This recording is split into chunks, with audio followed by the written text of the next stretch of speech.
Hello, welcome to the Square Base Show with your hosts, Val and Rob. And today, get ready to become haughty as we look at the Arcane Journal for the High Elves. Woo! We got an Arcane Journal, my friend, Robert. How exciting is this? Yeah, so this is super exciting. This is going to be a live react. We haven't had time to look through this yet. This is going to be our first pass. We're going to obviously follow this up with a more introspective look next week. But for now, join us on the emotional journey that is going to be the High Elf realms. Val, how are you feeling about this?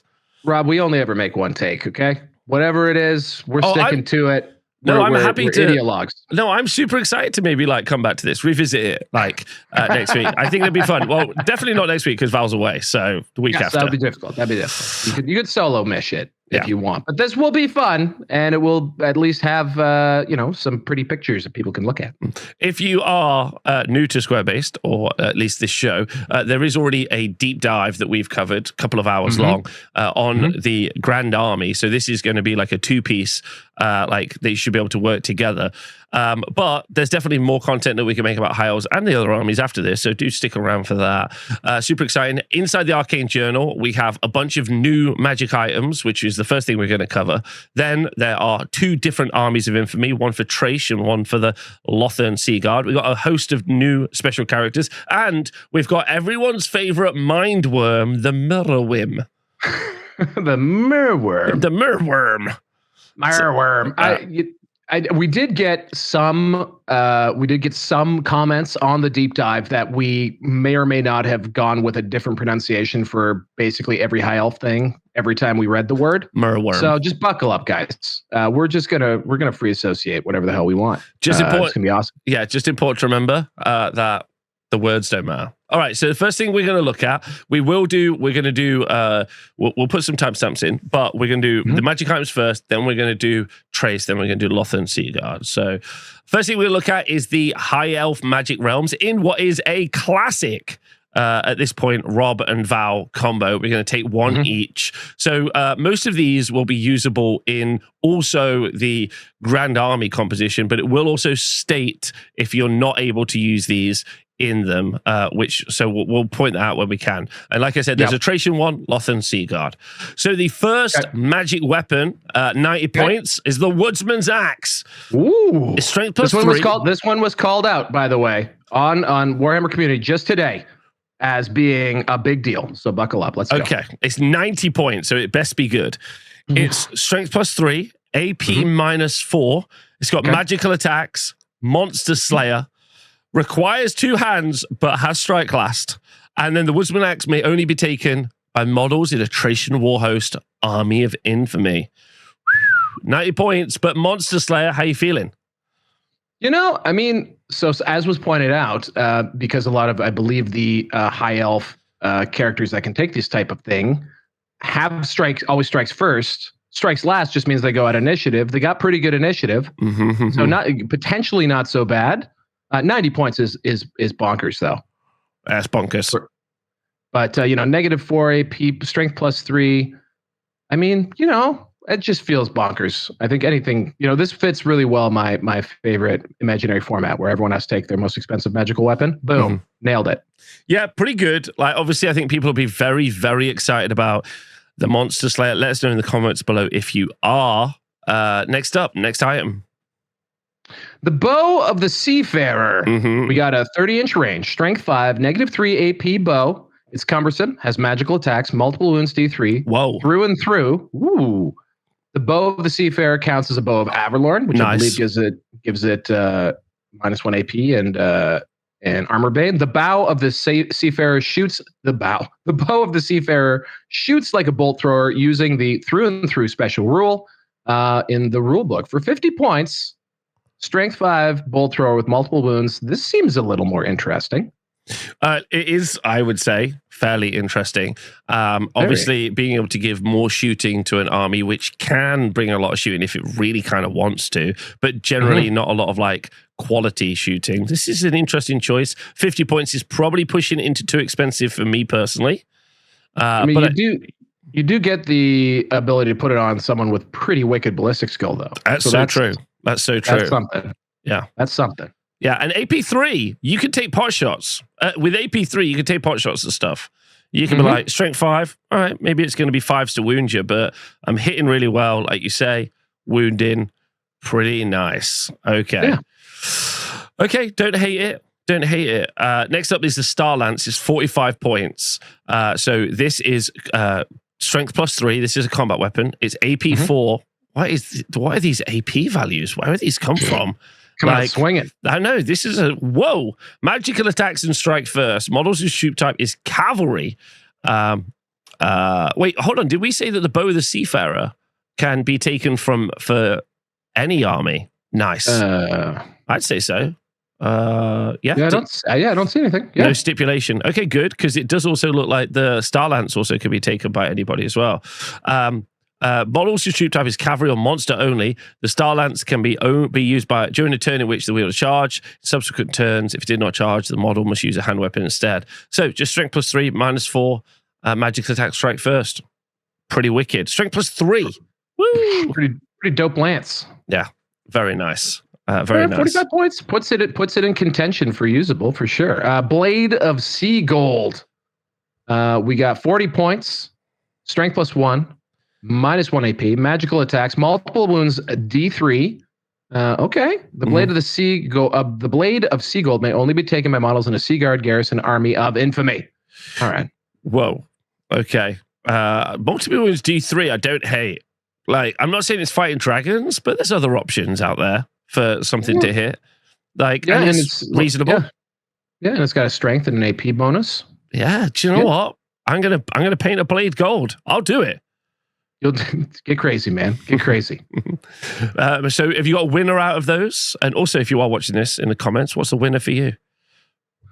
I mean, just as like a brain dead choice, which is usually mine. Bow the Seafarer feels like something you could just toss on somebody to cause some difficulty. And I like the idea of a bolt thrower with super high ballistic skill. A big problem with bolt throwers a lot of the time is just that they don't ever hit. I'm going to say, for me, it's the Woodsman's Axe. It's not the good choice, but it's the fun choice. It's a fun choice. That guy's got a 90-point weapon with Monster Slayer, so let's go. Our chat requested fun, so okay, there's some fun. There's some fun. That's big fun. Which is good. It's nice to see that from the old world. It's nice to get that feeling from the old world. Next up for magic armor, we've got the Armor of Stars, which is only 40 points. Very good. Models whose troop type is infantry or cavalry only. Armor of Stars is a suit of heavy armor for a 5 save. In addition, the wearer is immune to killing blow special rule, which is okay. If the wearer is struck by killing blow, they are permitted armor saves and regen saves as normal. If the wound is unsaved, they lose a single wound. 40 points, no thank you. Starting strong, went weak. All right, Golden Shield. I agree. Concurred. The Golden Shield, 30 points. The Golden Shield is a shield. Excellent. In addition, any enemy model that directs its attacks against its bearer during the combat phase must reroll any rolls to hit of a natural 6. Oh, that's so good. The Mark of Nurgle. Yeah, it's 30 points, but it's a shield. It's a shield. It's a shield. Reroll 6s to hit in combat. Stick it on a dragon. That feels pretty good. And it's cheap, 30 points. Yeah, and the combat stipulation, like this on something like a dragon character, would be a bit more appealing if it was applicable to all wounds, just because then you could reroll poison shots at them. But I'm just pining there. And this is fine. I would say it's great. I think that's going to potentially see some play. 30 points is cheap enough. Not bad. Next up, we're going into talismans. The Circlet of Atrazar is a 55-point talisman. The wearer of the Circlet of Atrazar has +1 to wound on their profile. In addition, if the bearer's troop type is infantry or cavalry, they have +1 modifier to their toughness characteristic. Ooh. +1 wound is much, much better than obviously +1 strength, because sometimes like this, it's just much better because of the math. And also +1 toughness is also very nice as well. Like on an elf, tough 4. I like that a lot. Maybe on a dragon, it's going to be... no, it's only on infantry or cavalry. Only on infantry or cavalry. So +1 toughness on elves is also nice. 55 points, a little expensive though. What do you think? Oh, it's +1 wound, not 2 wound. Has +1 wound on their profile. Oh, thank you very much. +1 wound on their profile and +1 modifier. I'm less interested now. Maybe. 55 points for those two things. That might not be so bad. But I feel like a chariot probably gets that job done and comes with like crew and other stuff. Yeah. I don't know. I'm not vibing on that. So yeah, I'm going to say okay. It's my rating. Yeah. So that's a tepid endorsement of the Circlet of Atrazal. But what about Sacred Incense, Rob? That's what I want to know. Let's get some patchouli smell. Patchouli smell going on here. Petunia? Something like that. Chalupa. 35 points. Roses. 35 points. Any enemy model that targets this character or any unit they have joined during the shooting phase suffers an additional -1 to hit modifier. Ooh, nice. That's really good. I like that. Because it's the unit. It bonuses the unit as well. I'll take that. Yeah, it's a buff to the unit. You know, -1 to hit to hit modifiers, just because of where ballistic skill shooting is. You just got to think if you think you're going to be facing off against stuff that's using ballistic skill shooting a lot, like for example against Nuln Outriders, if that becomes a problem, or dwarfs. Yeah, definitely. There's definitely some cases where that's useful for sure. I like that a lot. That's not bad. It's 35 points, maybe a bit expensive. Right, Magic Standards. This is where stuff can get super gnarly. There's an 80-point one called the Banner of Resilience. A unit carrying the Banner of Resilience has +1 modifier to its toughness characteristic. Ooh, the whole unit +1 toughness. Look out, T4, baby. Look out. Whoa. Does that mean if I had a character with the Circlet of Atrazar in with a unit of the Banner of Resilience, I'm going to have a toughness 5 elf? You'll have a T5 elf. That is a yoked up elf. Whoa, that is thick and meaty. Jacked elf. I like the idea of a unit. I think like some of the infantry blocks, some of the cavalry blocks, +1 a modifier to their toughness. Wow. I mean, it's very expensive, but it's cool. Yeah, well, it's getting to that T5, I think, is a big break. Like is a big deal. Getting to T4 just makes elves feel like they're sort of on an even footing with some things. But it helps address one of the biggest, downsides of being an elf, which is brittle bones and very sharp lines of the face. Very punchable faces. Yeah, it's hard to contour when you're already so contoured. So contoured. The Banner of Lothern. Is this a dedicated banner? We'll find out. If a unit carrying the Banner of Lothern is equipped with thrusting spears, half of the models in the third rank or file, i.e. the rank or file directly behind the one normally able to make supporting attacks, rounding up, can make supporting attacks. Ooh, that's a mouthful. So you get half of an extra rank of supporting attacks. From 55 points. Pretty weak dudes. from some weak dudes. Yeah, maybe. I mean, especially if rumors, if things pan out and maybe supporting attacks becomes just a general rule of infantry, and then spears are able to fight in 3 ranks already, then this would do literally nothing unless they make an adjustment to it. So anyway, I don't know. What do you think? That feels probably like not worth it for 55 points. Infantry is currently not the one. Spear infantry not the one. I mean, depends. If we we'll come back to this in a bit, because when we obviously look at the Lothern army list, if that gives such an incredible buff to the Lothern troops that we're thinking about playing them, then we'll cycle back, because then there's a conversation. Like if you're 10 wide, you're getting 5 extra attacks. Okay. Yeah, and that's not that great at the moment, but we might see that extended. And obviously with balance updates, that could really, turn around. Next up is the Banner of Balance, 25 points. Actually, a banner none of the people in the Old World department love using. While in base contact with a unit carrying the Banner of Balance, enemy units cannot re-roll any rolls to hit or to wound. However, nor can the unit carrying the Banner of Balance. Interesting. No rerolls to hit, no rerolls to wound. 25 points. That's not bad to maybe shut down a hatred unit that you don't want to have it. 25 points is enough where I'm like, do you know what? That's my expensive unit. in the right situation, that's okay. Yeah. Yeah, 25 points is that is the maybe we'll just toss this on there type thing. And again, if you feel like you're running into something that's really going to be whacking you a bunch of times, that is a great option. Mm. Yeah. Banner of Confidence? Oh yeah. This is not something I need. 20 points. A unit carrying the Banner of Confidence does not suffer the usual -1 to hit modifier when making a stand and shoot charge reaction. It's not bad. All right. That's good. All right. I'll take that. Yeah, that's not bad at all. Yeah.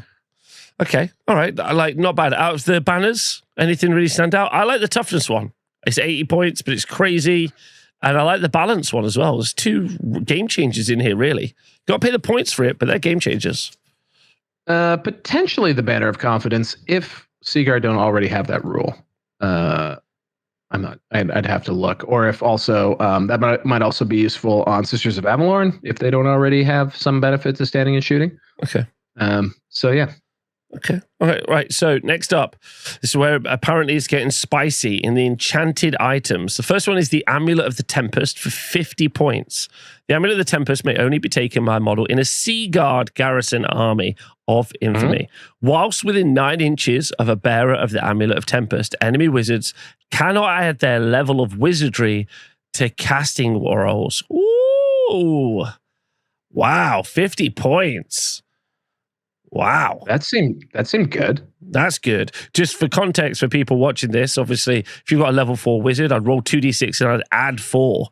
Now it would just be roll 2d6, not add 4. Not only does that make it easier for me to counterspell them, like dispel them, also in addition, it makes them less likely to be able to cast that spell.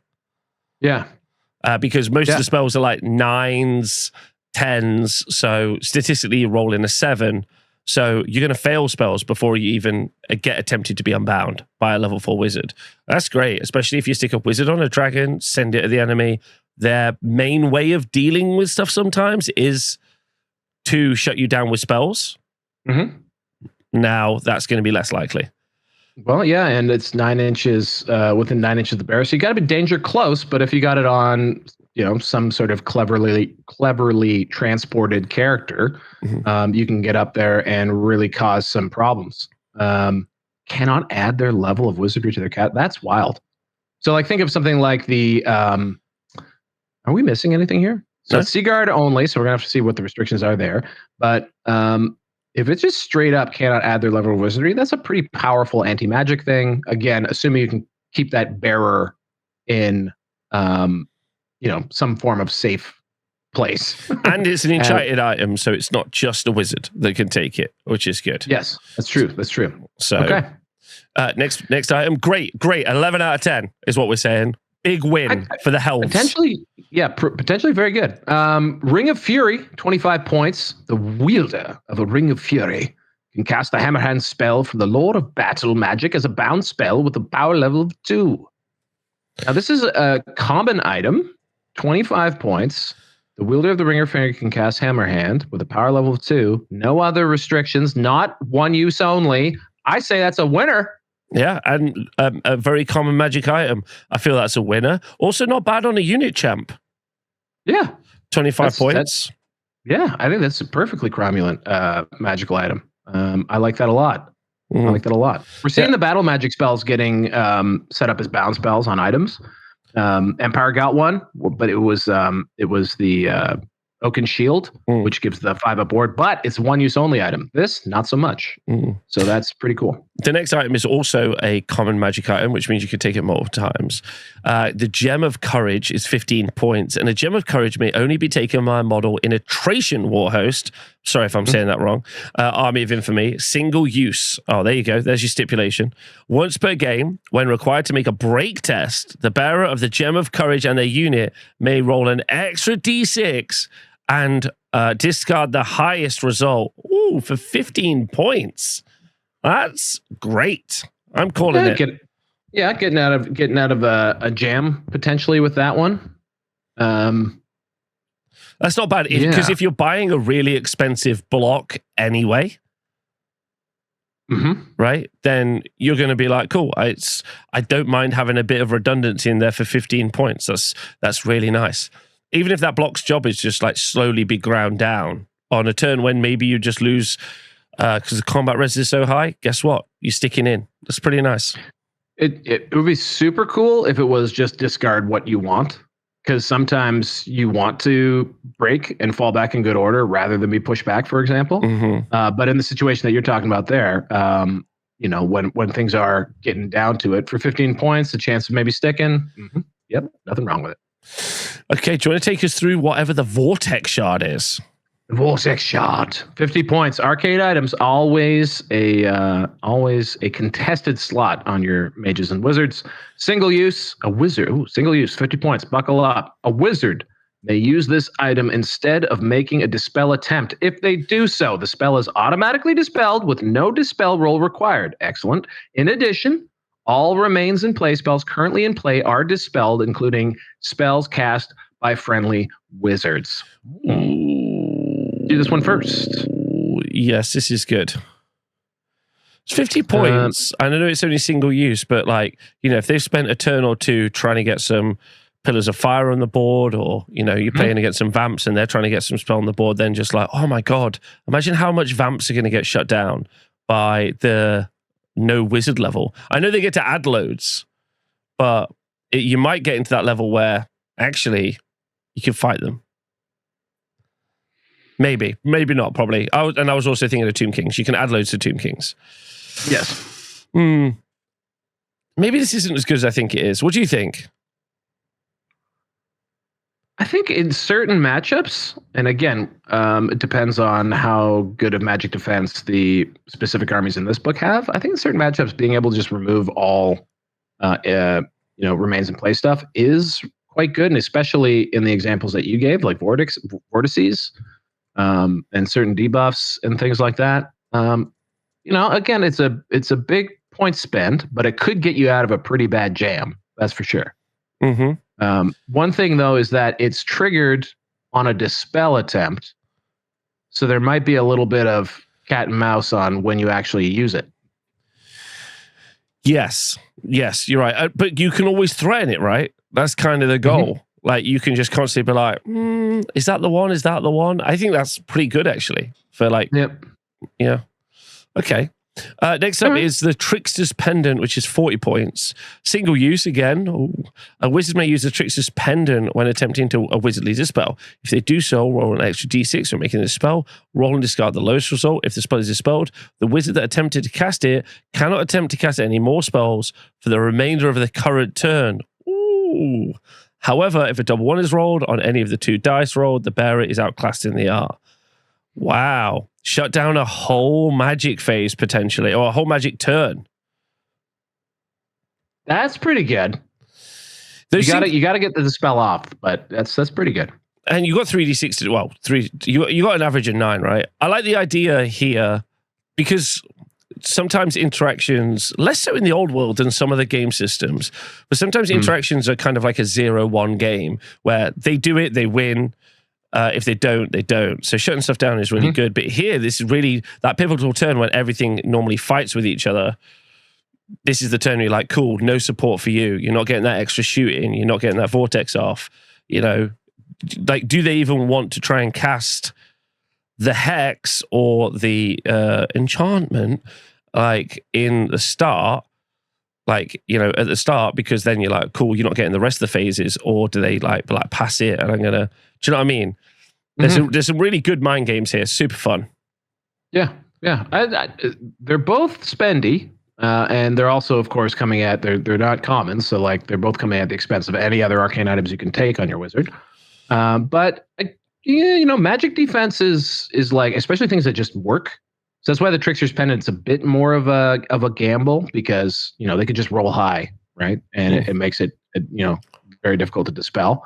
But I mean, comboing, something like the now that wouldn't really matter. Yeah, I think they're interesting. They provide some really good magic counterplay in an army that I think already does have some good magic counterplay. But it's cool. Yeah, Staff of Solidity. 15 points. Single use, once per game, when the bearer of the Staff of Solidity is required to roll on the miscast table, they may choose not to. Ooh, also nice. But it is battling. Arcane items are battling for against some very good other choices in those slots. So whether or not these make it, being able to like shut down enemy wizards, pretty impactful. What do you think of the whole load of magic items generally? Do you think we've seen much added to the high elf roster here? There's some interesting things for sure. Yeah, there's a couple nice ones. I think those arcane items, maybe it's recency bias because we just read them, stand out the most to me. The other ones feel like it depends on what you're building to, in anticipation of playing. There's nothing here that's like on a 2+ the dragon dies. So that's what we're always hoping for. But we're obviously not going to get that. So I think these things are I think they're interesting. I don't have like that's garbage. Ring of Fury is actually just straight up I think good.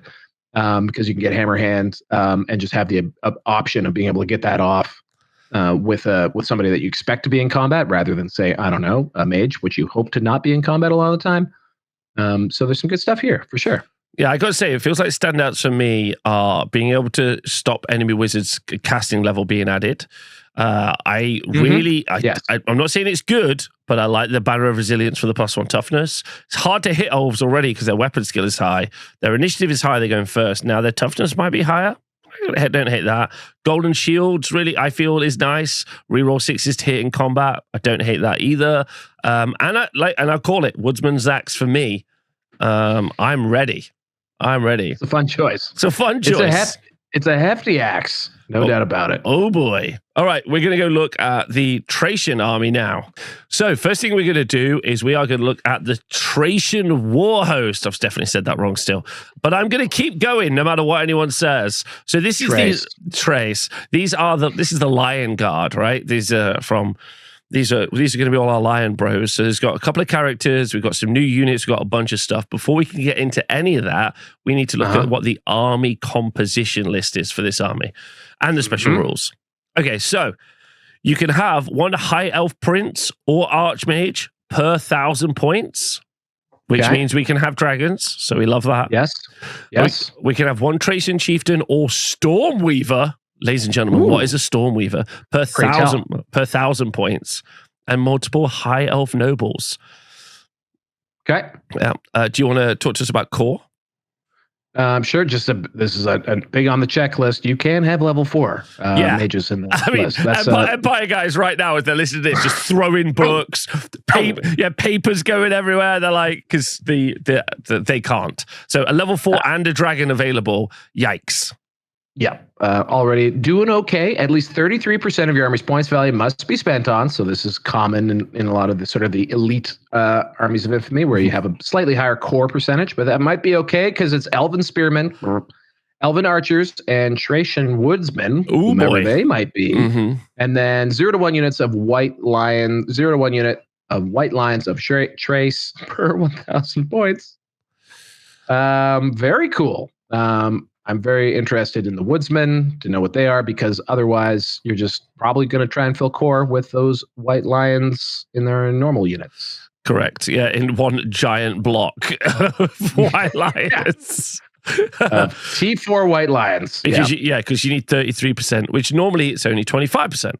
So that's a change from normal. Okay, so for special, up to 50% of your army's points value may be spent on White Lions of Trace, the unit, Lion Chariots of Trace, which will be which is still there, and up to 1 unit of War Lions. Finally, whoa, new unit. I'm excited about that.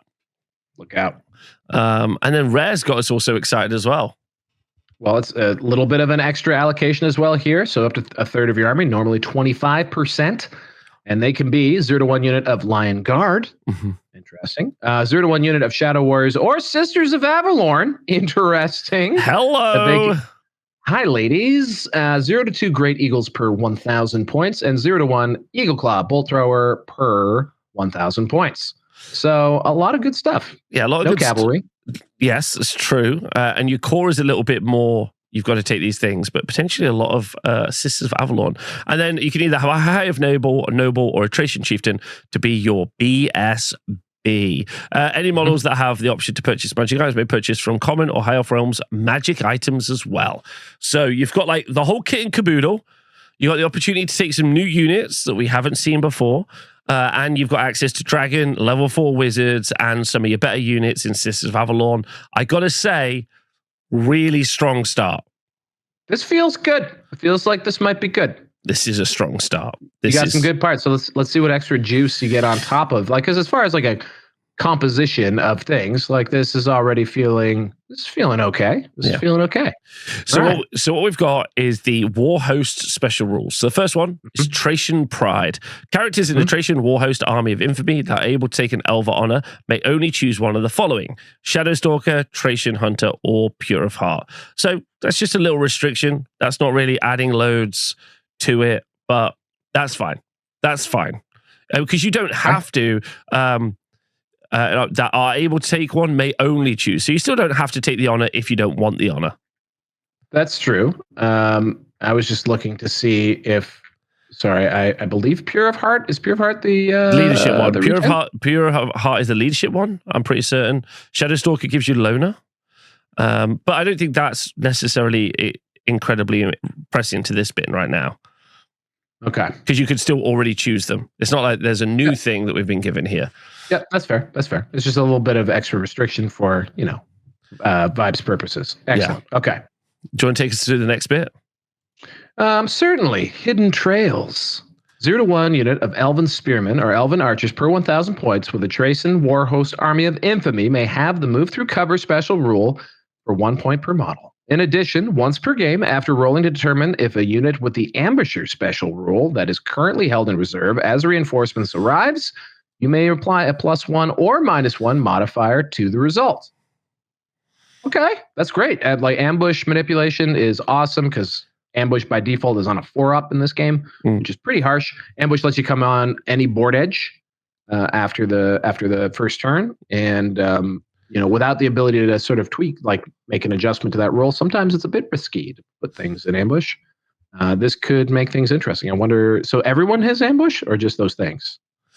It doesn't say anyone else has ambush. We just with one rule we're able to do 2 different things. Got it.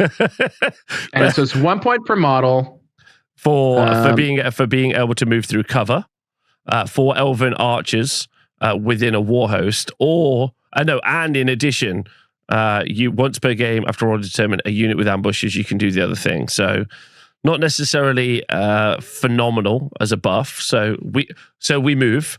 So next up, we got the Warriors of Trace. Go on. I just want to make sure I understand what's actually happening here. So if a unit in your army has Hidden Trails, any unit can apply +1 to -1 if they have ambush?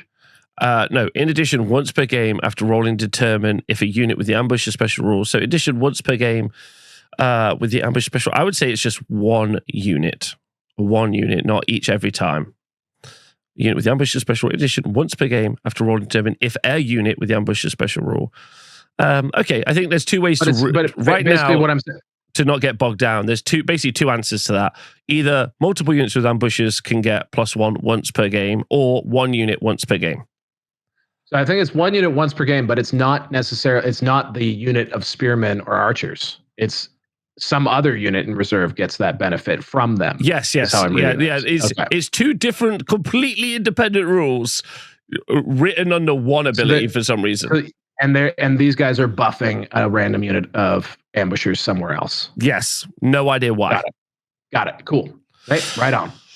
And then we got the Warriors of Trace. Units of Elven Spearmen or Elven Archers within the Tracian Warhost Army of Infamy may have the Lion Cloak special rule for +10 points per unit. That's not bad per unit, which gives you +1 to saves against missile weapons, is what the Lion Cloak special rule does. So that's pretty nice, I guess. I don't know why all the special rules are benefiting Spearmen and Archers and not the actual Wolfmen themselves.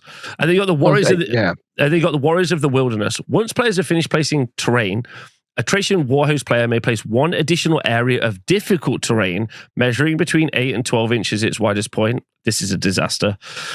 This may be placed anywhere on the battlefield that is not within their opponent's deployment zone and not within 6 inches of a special feature. Note that unlike most terrain features, this terrain feature can be placed within 12 inches of the center of the battlefield unless the presence of the special feature precludes this. Oh dear. I hate this. This is... Why do you hate it? Okay. What terrain feature are you bringing?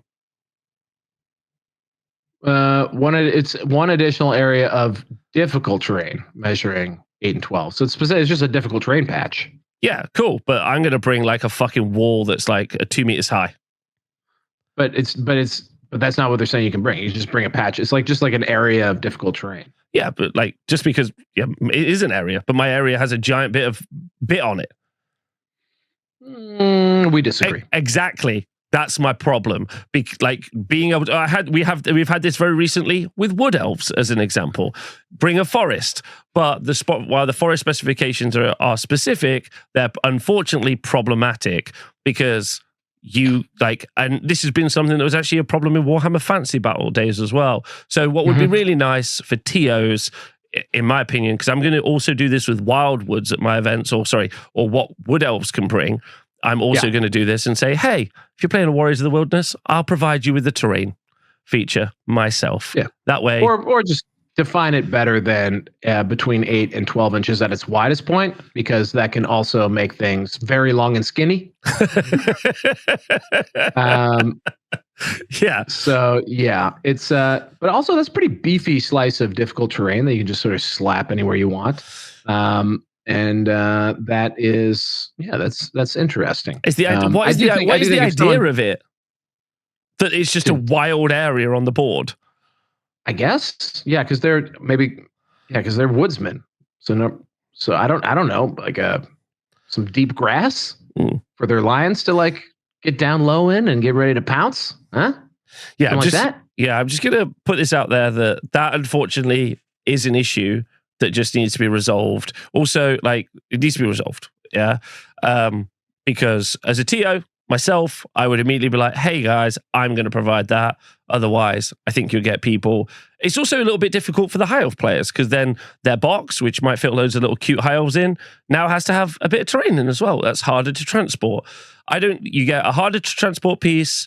You get potentially really different games. One person's got a different piece to another different piece. And I don't really know what we're gaining as a game system from it.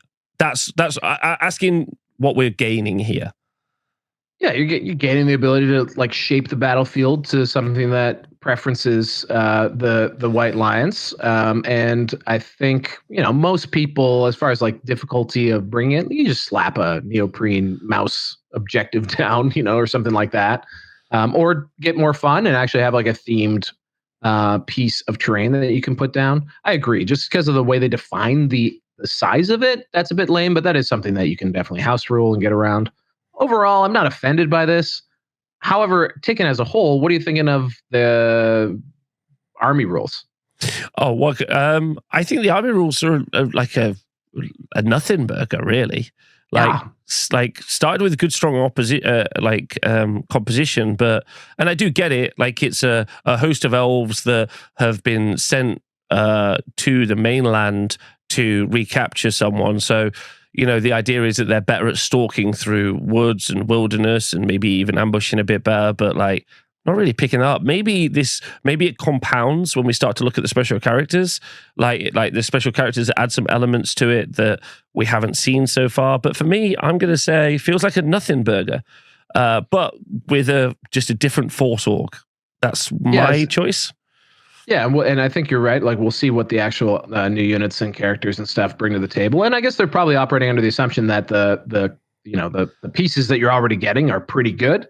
And so what they're trying to maybe give a little more juice to would be the elements that maybe don't immediately fit in, namely the archers and the spearmen, which, okay. It's interesting. Yeah, the 10 points per unit is kind of neat for the lion cloak. That's neat. But yeah. All right, cool. Okay. All right. So then we're going to move on and we're going to go look at Core Hill captain of the White Lions. So obviously this is a lore review, and just to keep us like on track. But I do not a lore review, a rules review. But I don't mind us, and if that's okay, if everyone doesn't mind, just spending a couple of minutes catching us up with who Corhill is. So when we pretty look indulgent. I think that makes sense. Let us know in the comments below if you're like, this is a good additional feature or not. But we're going to go through it, okay? Because I think it's a good decision because it gives some context, especially for our new character when we don't really know what her motivation is at the minute. So absolutely. Okay, so Corhill the Lionbane, captain of the White Lions. Both the warriors of Trace and the chieftains of the Tracian clans alike proudly claim Corhill to be the mightiest elf in all of Ulthuan, lauding his strength and stature at every opportunity. Yet Corhill is no lumbering giant, for he is a canny and graceful warrior who wields his long axe with a dexterity that makes even his fellow White Lions appear cumbersome. Ooh. Long ago, when Corhill was but a youth, it was he who slayed the great lion Charandis, a ferocious creature mutated by the power of chaos into a gigantic brute. Chaos lions come in? Is that a leak? Chaos lions? Chaos is also funny. Chaos lions, let's go. Chaos lions, I want it. Charandis was a fearsome, even by the standards of other white lions, and though dozens had hunted the beast, all had been slain. Okay. But the young Corhill was not deterred by frightful tales, and he headed into the Tracian uplands in search of his prey. I'm not sure if I said trace right there. Charandis' trail was not hard to follow, for it was marked with the bloody remnants of its voracious appetite. And when Corhill came upon his prey, he found a beast near mad with bloodlust and savage belief. Yet the spirit of Kurnos, I know, filled the young hunter that day, and he fell upon his prey. Releasing his axe blows had no effect on Charandis' warped hide. Corhill shifted tactics in a feat of physical strength unheard of for an elf. Strength 5. He wrapped his arms around the neck of jar. Yeah, he wrapped his arms. He did actually some work, very much unlike an elf. He wrapped his arms around the neck of the raging beast and wrestled it to the ground. Oh, he's Samson, tightening his grip until he had throttled the life from the thrashing body. It's pretty dark, actually, right? Well, I mean, it's drawn out. May I jump in for a paragraph? Please, I'd love you to. All right. This bold endeavor earned Corhill instant elevation from the ranks of the White Lions and into Trace's elite Lion Guard. Not sure you said that right. Probably not. In the decades that followed, the young hunter grew into a grizzled veteran in the company of Trace's finest warriors. Nice. Within but a few short years, Corhill's prowess saw him promoted to the rank of captain and given the honor of leading a cadre of elite Lion Guard. His elevation approved by all the chieftains of the Tracian clans and even the Phoenix King himself. Boss. In this new role, Corhill has served as the sworn protector and chosen champion of the Sea Lord Aisling, the master of Ulthuan's fleets and commander of the Sea Guard garrisons that protect the many elven colonies along the coasts of the Old World. Okay, good. So he's like a bodyguard. He's like Kevin Costner. He's Kevin Costner. I think this is good. Like these are all the same always, right? Like they did mighty feats and they were promoted to the captain of a guard. And then next bit. I don't know how you got this job, but I had to kill something with my bare hands. So like, oh dear. All right, one more for me. All right, the service of Aisling, Corhill has traveled far and wide, both at the Sea Lord's side and in the company of those elves who traveled the world aboard Aisling's ships in the service of the Phoenix King. He is a stern presence at the shoulder of Ulthuan's ambassadors to the courts of the Old World, ever alert for treachery and always willing to unleash his great Ilthamar battle axe if provoked. Yeah, like this is a weird vibe. You're in the court of some dude and there's some nobles like, Elven Lord, welcome. I see you've brought Corhill. Sir Corhill, how did you make it to such a lofty rank? Well, I strangled a lion. He had a lot of warts and stuff. He was a chaotic Crayson lion. Yeah. Yes. Yet, despite the ever-present threat of violence that lingers about him, Corhill's honest demeanor and noble bearing have won many friends amongst the lords of Ulthuan and the heroes of other races besides. Corhill has always repaid his friendship with the same loyalty he offers his liege and gladly marches to his allies' aid when required to do so. Thus has Corhill's axe spilt blood in many lands, and in the case of many peoples, in his own. So and thus has Corhill's axe spilled blood in many lands, and in the cause of many peoples, not his own. Oh, okay, that's actually nicer. So he goes, he fights for the good guys. Yeah, he's just straight up like a hero. He's just like, do you need help? And is there a cat nearby that I can at least choke a beer? Yes, exactly. And perhaps wear them afterwards.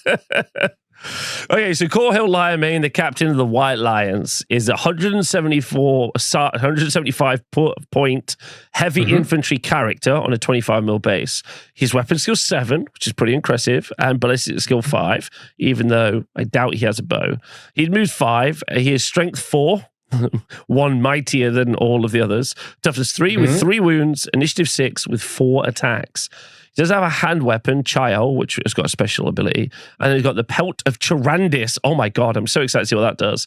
And heavy armor. So he's got a 5-up armor save. Okay. Then he's got Elven Reflexes, Furious Charge, which is going to give him +1 attack on the charge. Mighty Constitution, move through cover, Stubborn, and the Valor of Ages. Let us not overlook, he can hop on a chariot. That's kind of unusual, I think, for a special character to have a mount option. Oh, that is cool, yes. And some of those abilities like Furious Charge and Move Through Cover do not apply if he is mounted. That's fun that he can go on a chariot. I like that a lot. Yeah. Yeah, that's cool. That's very fun. Do you want to bring some lions that are very afraid of him? Do you want to tell us what his special weapon does? Chael? Chael? Sure. All the way to the bottom here. Yeah. He's strength +2, -3 AP. Killing Blow requires 2 hands. The wielder of Chael may reroll any rolls to hit of a natural 1 made during the combat phase. Okay. So it's going to be strength 6, AP 3 with 4 or 5 attacks of Furious Charge. Like, it's pretty good. Requires 2 hands. Interesting. What do you think of that? It's not bad. I mean, he's not bad. I mean, he's strength 6. The Killing Blow is nice, I guess, over and above the regular axe that they would get. I guess it just adds really the Killing Blow and rerolls a 1 to hit. It's pretty good. Yeah. Furious Charge adds +1 strength or +1 attack on the charge? +1 attack. +1 attack. Yes, I think so as well. Okay, Mighty Constitution. This is one of his special rules. During a turn in which he made a charge move of 3 inches or more, Corhill gains +1 modifier to his strength. Okay, so it's going to be strength 7. In addition, Corhill is immune to the poison attack special rule. If he's hit by an attack with his special rule, the attacker must roll to wound as normal. Oh, what an amazing series of abilities. I think as far as infantry character goes, we've got a guy who seems like he can do stuff. There's going to be an issue. He still has a pelt. Yeah, tell us about the Pelt of Chirandis. Chirandis. The wearer of the Pelt of Chirandis improves their armor value by 1 whilst engaged in combat, and by 2 to a maximum of 2+ against non-magical shooting attacks. Cool. In addition, the wearer gains the Regen 5+ special rule. We got a winner here, guys. Okay. Against non-magical shooting attacks, in addition to where it gains the regeneration 5+ special rule. So he doesn't have a ward save as a dude, but he is going to have +1 to armor in combat, which is he's going to have a 4-up armor save, and then a 5-up regen special rule. And then against non-magical shooting, it's going to be a 3-up armor save and a 5-up regen. Interesting. Okay. I mean, $1.75? $1.75. I mean, ultimately, infantry characters just pale in comparison to their obviously mounted versions. I like the idea of maybe just sticking him on a chariot, committing to the points, and going a bit wild. Don't hate it. Don't hate it. Although we do have to find out what our chieftain's chariot is, and we'll go if it's particularly different at all. So if we do go look at the chieftain's chariot, we can see that it's a movement 8 chariot, which we love. That's toughness 4 with only 3 wounds. So that's our chieftain's chariot, 105 points. It's got armor bane 1 for the Tracian Lions only, and there are 2 Tracian Lions, which you got 2 attacks each, weapon skill 5 and strength 4. and initiative 4. So that's a pretty good. Normally, you're like, the horses are going to do nothing. But actually, maybe the lions will do something there. Close order, Elven Reflexes, Fear First Charge, Impact hits D6, Stubborn, and Valor of Ages. Not bad. 3 wounds. Not like, that's okay. It's got an armor value of 4+. It's toughness? Fine. Toughness 4. Okay, so he's getting a little toughness boost. And oddly, not the usual boost that you would get from the wounds, because normally you would get all the wounds. But I guess maybe it's so that you can remove one guy and put him on there. I don't know. But 3 extra wounds is, still gets him up to 6 wounds, and then a fair amount of attacks. Overall, doesn't seem bad. Yeah, a fast chariot, but no swift stride. So not the fastest, or at least his threat range isn't quite as big. But generally not bad. I'm gonna give Corhill okay to which is for some of these named special characters on foot or even on a chariot, really not that bad. Yeah. 105 points to slap him on there gets him up to what, 280? Yeah, 280. Okay. Yeah. Well, it seems fun. And speaking of fun, seems fun. Seems okay to me. Yeah, definitely. I could see Corhill running around. Right, we got a new special character that you can take in these lists called the Thracian Chieftain. Do you want to tell us what it's about? The old Thracian Chieftain is movement 5, weapon skill 6, ballistic skill 4, strength 4, toughness 3, 3 wounds, initiative 5, 3 attacks, leadership 9, 105 points. They come with hand weapon and heavy armor as standard.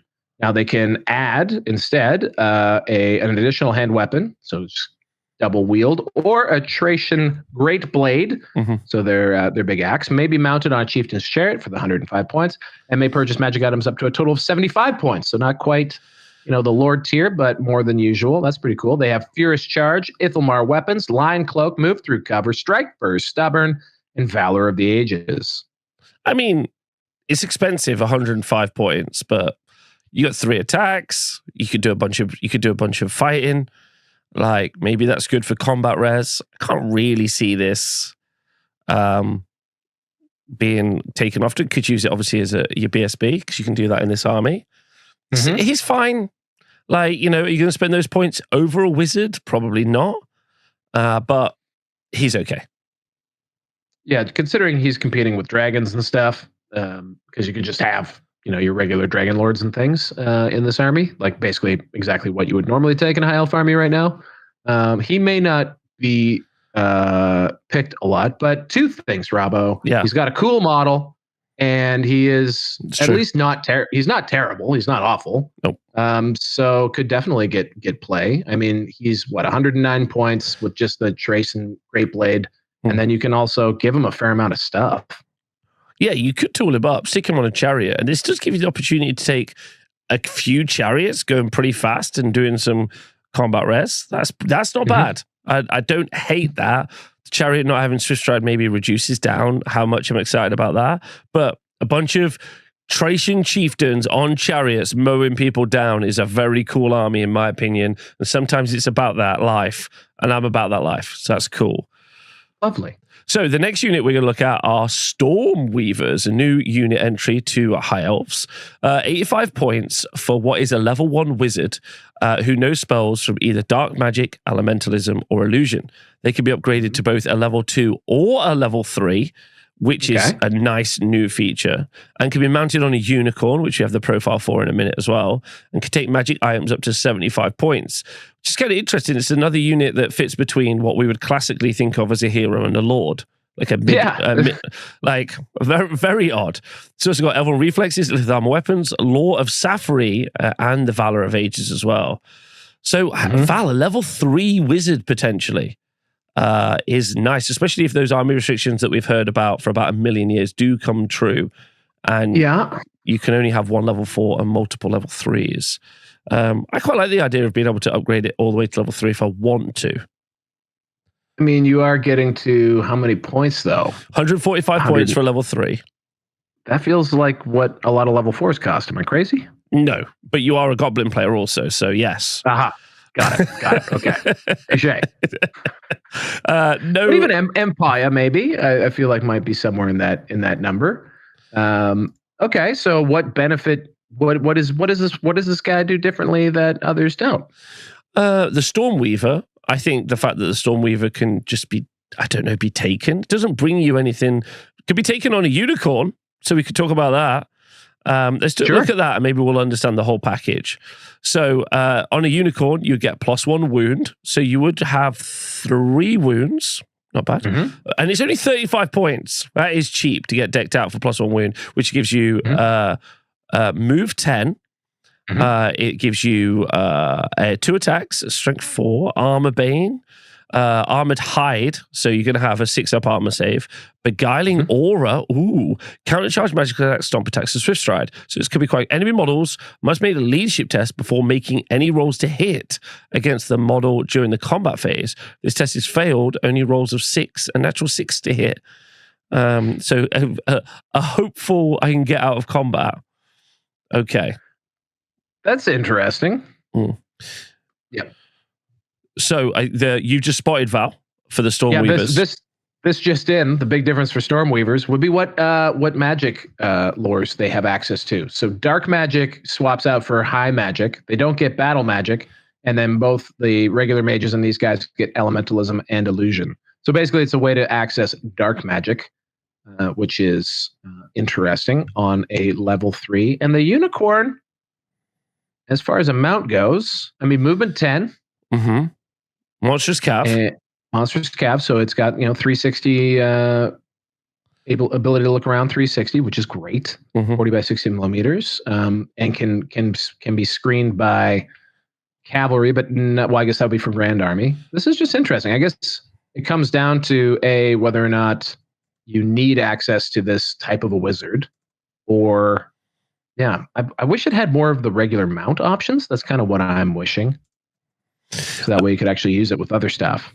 Yeah, it does feel fairly unique to this. Also, just a big shout out, just finding out that a level 3 Archmage is 155 points. So we are actually saving 10 points going this way. So 10 points cheaper, get access to a new unique type of mount, gives us access to a new type of magic for dark magic, which could be pretty good for this army. Dark magic. I think that's not a bad choice for some buffs and debuffs, right? So just taking a moment to talk about dark magic, we've got the ability to have like debuff the toughness, which is really good, I would say, for generally elves anyway, of the enemy, debuff the toughness of the enemy. Also, frenzy and hatred accessible, which is plus attacks on your elite infantry, is awesome. Rerolls to hit with great weapon skill, also awesome. So potential, and also as being pointed out in the chat, thank you. Another good kind of conversation point here is you can have a very cheap wizard with a very expensive magic item if you wanted to go that route as well. So like a caddy for one of those cool single use ones. Yeah, for surezies. So I quite like that. That's very fun. And the unicorn, I would say this is definitely an interesting addition to the roster. I could see the C in play. Yeah.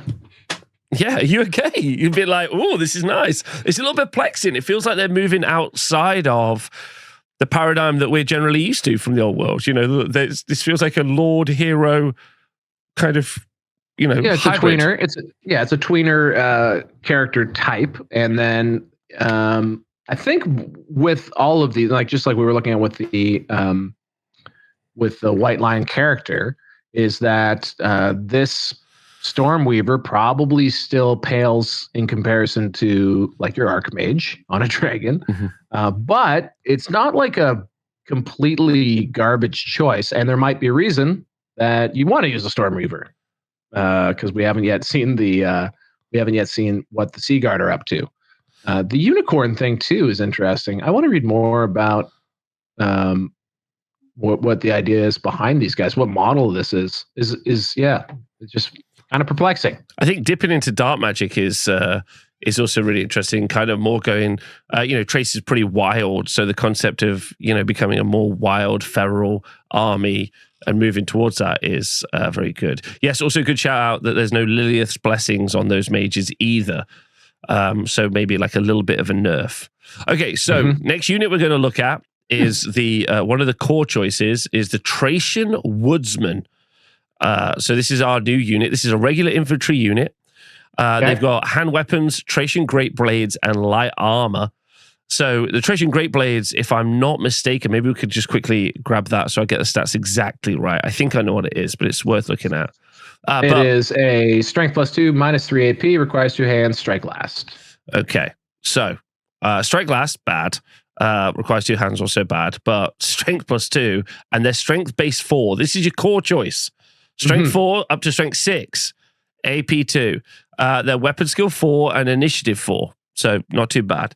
Not quite a Chaos Warrior, but they're a little. Then I think they might be the same as a Chaos Warrior actually.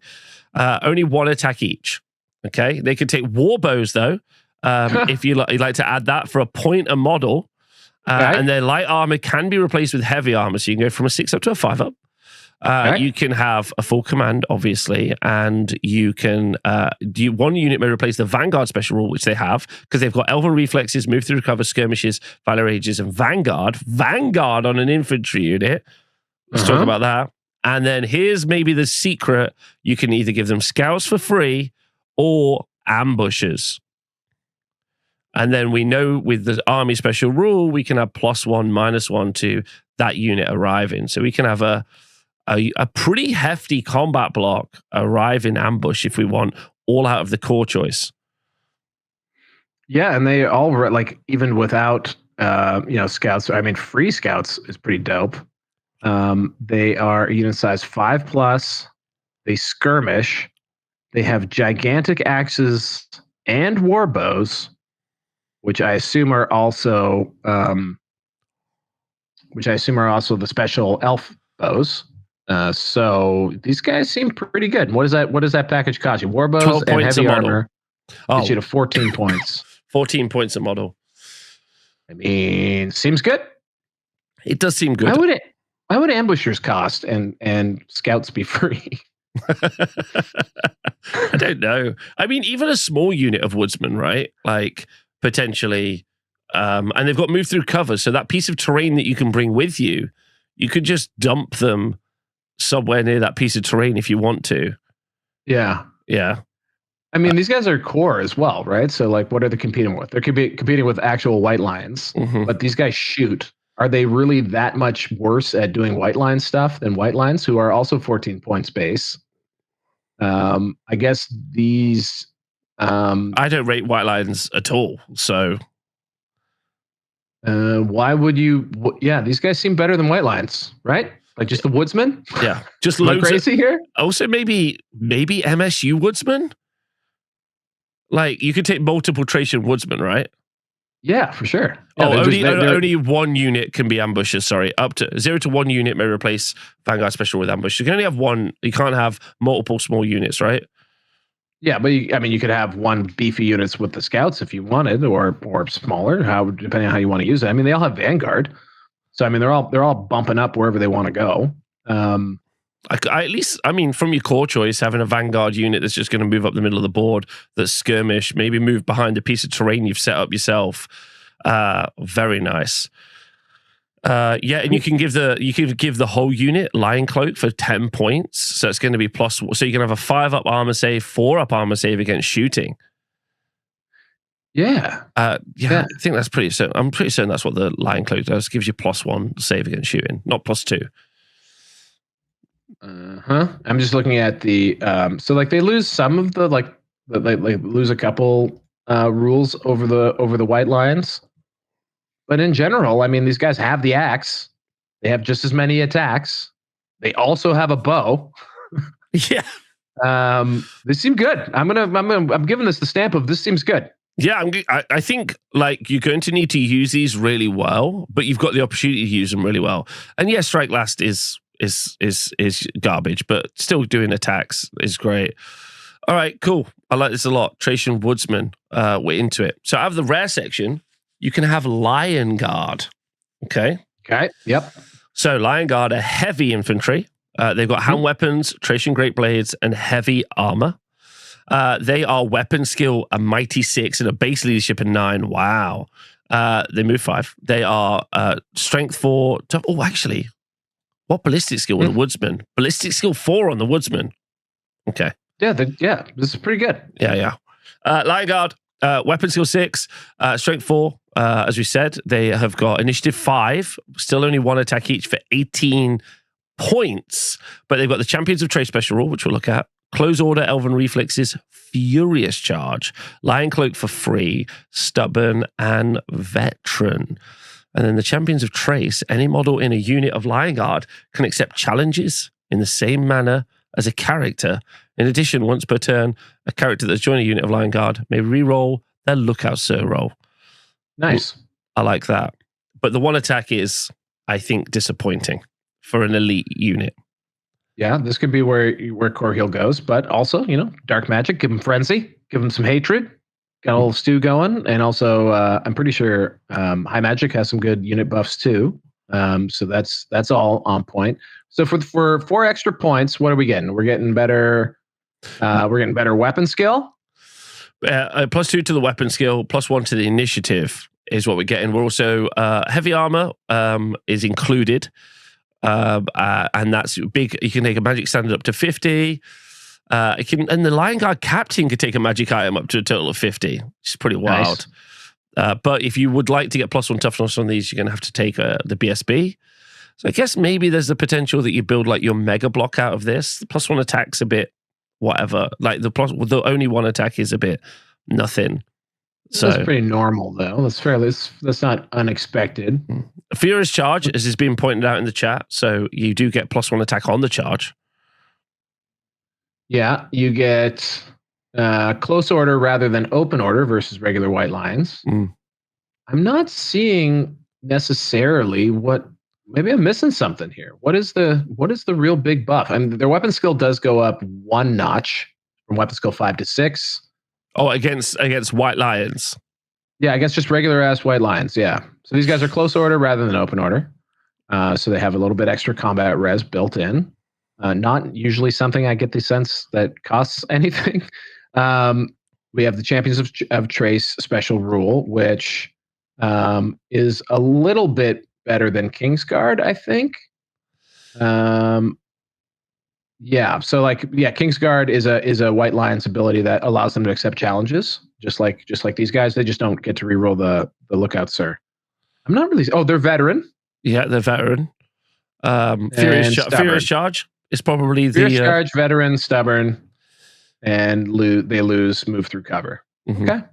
Mm-hmm. So I guess maybe you're going to try and build yourself a mega bunker out of this, and the ability for each one to individually accept challenges feels pretty nice. Like if there's some big dragon blocks, put all your characters inside here. But as a fighting block, if it gets to charge, potentially a lot of attacks. Like there's a fun situation where you get the charge off, you are going to do a lot of attacks, but infantry struggle to get the charge off. That's all I'm going to say. So this feels a bit spendy, I think, ultimately, especially just over regular White Lions. If you want them, you can have just regular White Lions or probably Woodsmen. And you have maybe a better unit for the points at this moment. Because you can give White Lions veteran for a point per model. So I don't know. I don't know if I'm buying in on Lion Guard. They're a cool thought. Maybe an awesome thematic unit to stash Corhill in. Instead of putting him on a chariot, you slap him in one of these, and he's rolling deep with his homies. Why not? It's so expensive though. It's 18. Yes. Like now I'm looking at it, 10 of them. Like a pillar of fire or a fireball is just going to rip 5 of these away. Like they're just made of nothing. They're too expensive. And infantry have a problem in the old world. So there you go. That's an unfortunate thing that we had to say. But otherwise we'd be Lion, which is good because Val's about to take us through War Lions. We're getting War Lion-y. Okay, here we go. New. This is one of my favorite Arcane Journal things, where they just take some random crap lying around and they remix a new unit. So this is a unit made up of leftover lions, assuming you've made the other kind of chariot that comes with the kit. So War Lions, movement 8, weapon skill 5, strength 4, toughness 4. Already cool. All right. We got 1 wound, initiative 4, 2 attacks, leadership 7, 18 points, the same as a Lion Guard. Here we go. Cleaving blow, So that's sort of the junior killing blow. Fear, move through cover, open order, swift stride, vanguard. Cool. They have claws and fangs. So do they have no AP? I don't think they have any AP, do they? Maybe not. Well, I guess cleaving blow on a 6 that you might get rid of armor and regen. So if a model with the special rule rolls natural 6, when making a roll to wound for an attack made in combat, it is struck a cleaving blow. Enemy models whose troop type is regular infantry, heavy infantry, light cavalry, or heavy cavalry, or war beasts are not permitted an armor or regeneration save against a cleaving blow. So it's a baby killing blow. No armor save, 2 attacks, 1 wound. No armor save is.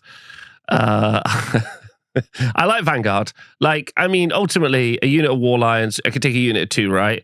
I can Vanguard them up. I can use them to move block. I can use them to, deep march down flanks, maybe try and turn into war machines later. I don't hate that at all. The Vanguard Swift Stride, move 8 Swift Stride Vanguard. Yeah. Actually, yes.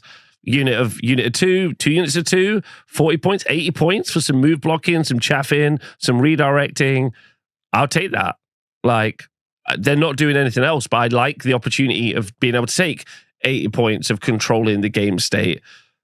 Even though if I don't really consider Lions to be a tactical board positioning piece, they're more kind of, it's getting really bad. We're going to lose the battle. And someone goes, release the Cage of Lions. They're like, I really consider them to be more of a random mover type of unit that are going to eat someone's face off. But they might become, as has been pointed out in the chat, to high elves what an eagle is to the wood elves. Except the high elves can also take an eagle.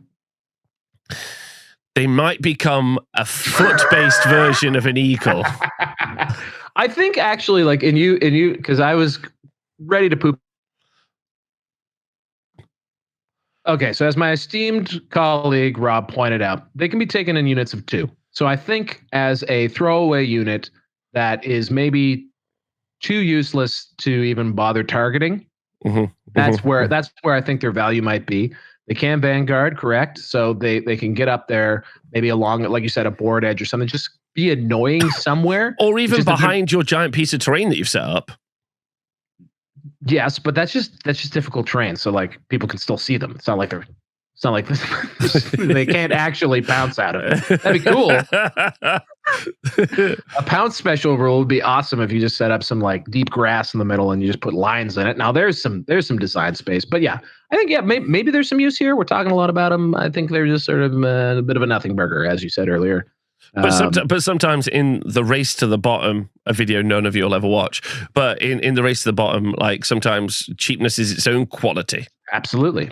Are they that cheap? 18 points or 1 wound? No, but no. Okay, so that's everything for the Thracian war host. So go back now to kind of look at the army composition. We know that the Thracian woodsmen, which are really hot on, we can spend up to 33% of our points. We can take a high elf prince, which means we've got ourselves a dragon, an archmage, which means we've got ourselves a level 4. We've got unique access to Stormweaver and Dark Magic, which really maybe tips up some of these combat units. But the combat units that we're really relying on, if we're not taking a dragon, is going to be either the White Lions or the Lion Guard. But we do have shooting in addition. Sisters of Avalon can come along. We got some chariots maybe, which could be interesting. A chariot spam. What do you think? What do you make of the army composition and the army roster? Same question to everyone watching the video. People in the chat. What do you think?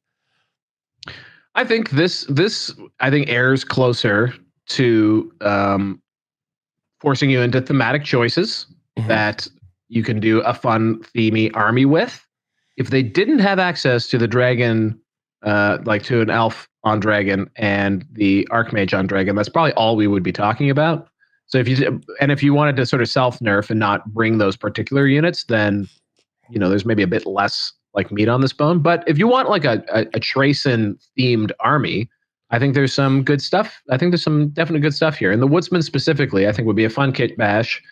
And they are just buff dudes with axes and bows, just ready to fight. So they're kind of elf dwarf rangers, I guess. Yeah. and they get the benefits of an elf bow.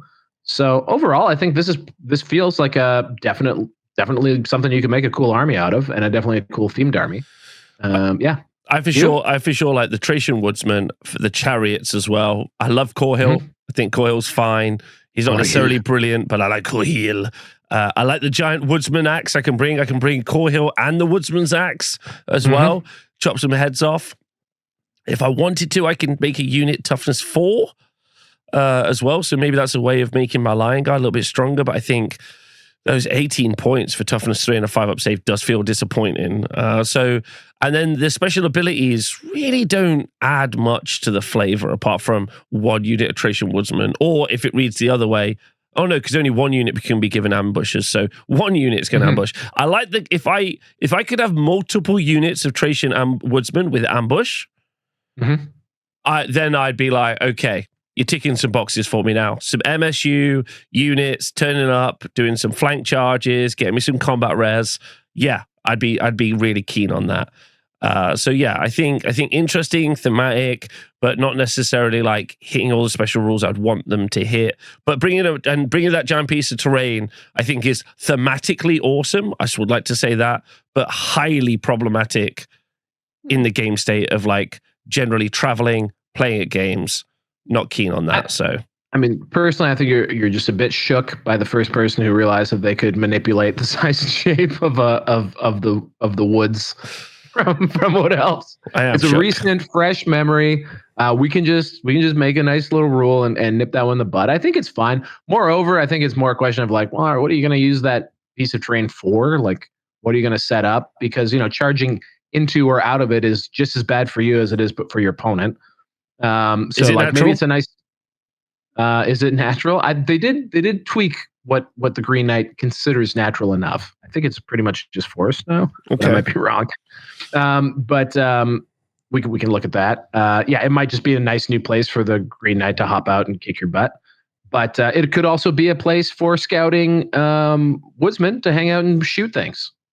Right? Yes, that's exactly what I was thinking. Yeah. I think definitely interesting, that terrain piece. Let us know what your thoughts are in the comments below. Hit us up with your ideas because I'd love to hear them. First take, hot take, give us it all. Let's go look at the Lothern Sea Guard.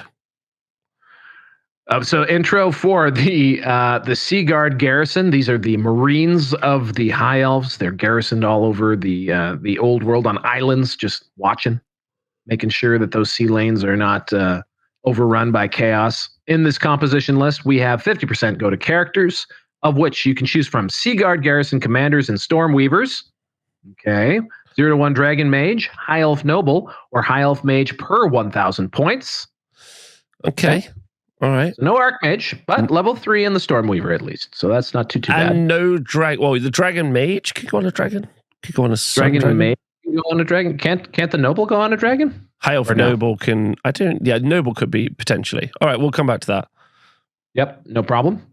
Let us continue. Core, at least a third of your army, 33% of your army's points value must be spent on Lothern Sea Guard and Ship's Company. New unit. And new unit. 0 to 1 units of Shadow Warriors per 1,000 points. This is really exciting for me on a personal note because during our deep dive, Val didn't know Shadow Warriors even existed. So now I knew they exist. I didn't know what they were. I'm hyped for you now to be like, oh, Shadow Warriors in my Lothern Sea Guard. They're a cool looking kit, but they're probably 90% of the time either used for conversions for Wood Elves or are just built as Sisters of Avalorn. Just saying. Yeah, no, you're right. Special? Yeah. Up to 50% you go. Oh no, you go. You go, please. I know you're hyped for this. I'll dive in there. 50% of your army's points value may be spent on Lothern Sky Cutters. 0 to 2 Great Eagles per 1,000 points. 0 to 3 Eagle Claw Bolt Throwers per 1,000 points. Cool. And then rounding it all out, up to a third of your army can be Illyrian Reavers, 1 Flamespire or Frostheart Phoenix per 1,000 points, and Mudworms. Oh, no. Okay. Why was that a no-no? I mean, I don't know. I'm like, where's my brick? Where's my brick, sir? Lothern Seaguard, obvi. It's good. Okay, so my Lothern Seaguard are going to be my bricks and my ship company, and then everyone else is going to be kind of weaving around them. You could say waving around them. Okay. Mm-hmm. Yeah. Mm-hmm. Yep. Just sticking and moving and dodging and flying around on their bird chariots. Okay, we got something. The noble or Seaguard garrison commander in your army may be upgraded to be your battle standard bearer, and can purchase an 80-point standard bearer thing if they wanted. Magic items. Any models may have that have the option to purchase magic items may purchase common or high elf realms magic items.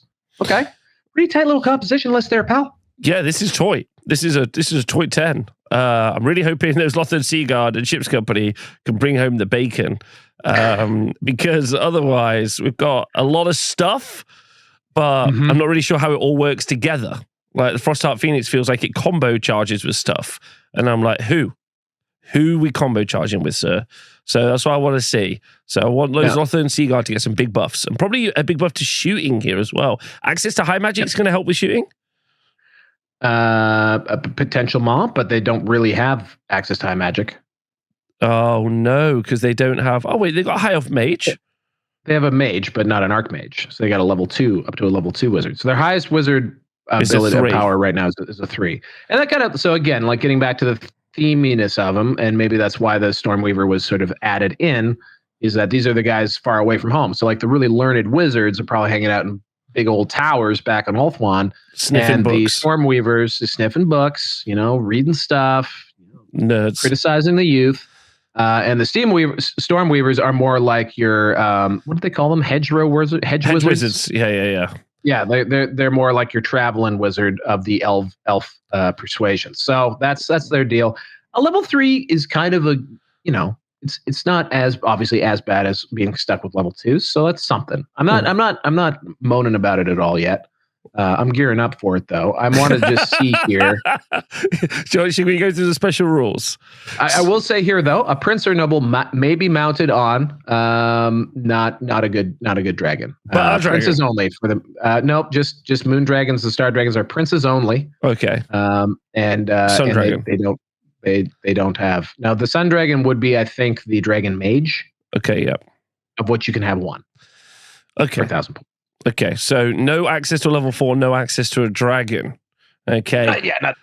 Call me a lion because I'm lying down. All right. It's getting a little hot in this rhino, Rob. It's getting a little warm over here.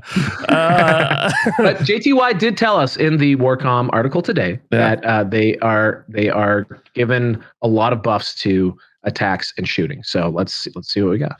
Okay, so the first special rule for the Seaguard Garrison special rules is the Armies of the Sea Lord, which just means that your Elven honors can only be Shadow Stalker, Pure of Heart, and Seaguard. So it's just a restriction versus anything we can add to the army, so we don't need to cover it. Fine. It's thematic. It's good. It's fine. Next up, from the Mists. Different to From the Wilds. Over to you. Oh, okay. After deployment, but before deploying units with the Scout special rule, which would be our like Elven Archer, right? Unit. Shadow Warriors. Shadow Warriors, yep. After deployment, before the deploying units with Scout special rule or moving units with a Vanguard special rule, you may immediately remove a single deployed unit belonging to your army from the battlefield and place it anywhere within your deployment zone. So after that's fun. So like a little bit of trickery. Little Eldari redeploy going on there. Yeah. Very nice. Okay, that's fun. Depending on, I guess that like maybe baits out some that's interesting at least. Little trickery. Trickery dickery. What else we got? From the Storm Clouds, 0-1 Lothern Skycutter per 1,000 points in a Seaguard garrison, Army of Infamy, including Skycutters, taken as character mounts, may have the Ambusher special rule for plus 10 points. Okay, ambush on the flank, do a charge. It's got some impact hits, or just ambush, start firing some shots down flanks because you can take the bow on them as well. Yeah. I'm thinking immediately that might be a way to get your talisman close to a caster.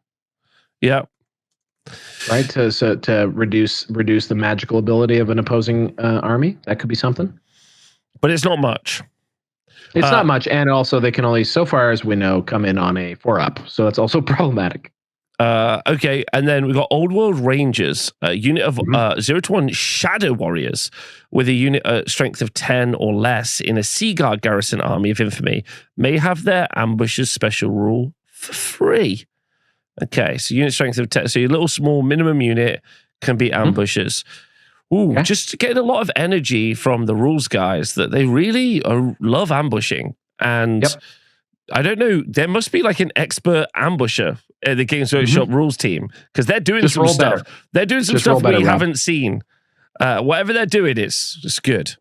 And then I'll just take us home. Pride of the Fleet. Yeah. Units of Sea Guard in a Sea Guard garrison army of infamy. There we go. Gain the regimental unit special rule. In addition, 0 to 1 unit of Sea Guard per 1,000 points in a Sea Guard garrison of army infamy have the drilled special rule for free. Okay.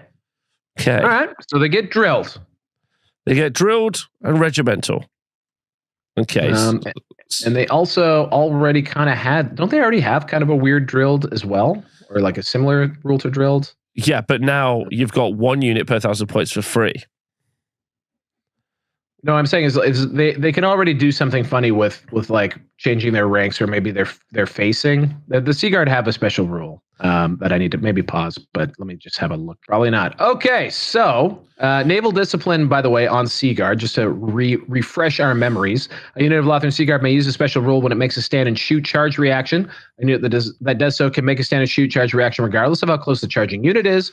Once the shooting has been resolved, the charged unit may make a free to redress the ranks maneuver, after which it will hold and await the charging unit. Units that are fleeing or already engaged in combat, blah, blah, blah, I can't use it. So that's naval discipline, which is a semi sort of version of drilled already, just that you don't have to move before you use it. So, I mean, free drilled is free drilled. It's a very good rule. That's one of the things I've always said. Yeah. So just kind of to put this all together, how do we feel about the special rules that we've had added to the army? Well, I'm going to be looking for a character, perhaps a special character that provides some sort of buff to ambushing to give these rules a little bit more juice. And then overall, from the composition, you're wondering right now what's actually doing damage in this army. Because frankly, I still think in my head it looks very cool. Like, it looks pretty. It's neat. It's got the flying stuff. I love the marine vibe. It's leaning very like those Sea Guard have to do a lot of heavy lifting, but we're talking about guys who are literally the worst at lifting heavy things. So we're gonna have to see what's up with whatever else they could reveal. So what do we have? We have Ship's Company, and we've got a special character, Shia Vess. Okay, we're gonna do some story. It's time. Yes, we don't story. know. Let's take a little story break because our gamer rules selves need a palate cleanser. Plus, maybe this will bring up Val's hope. The fear that has entered the chat. So Shia Vess, Sentinel of the Silent Isle, difficult thing to say.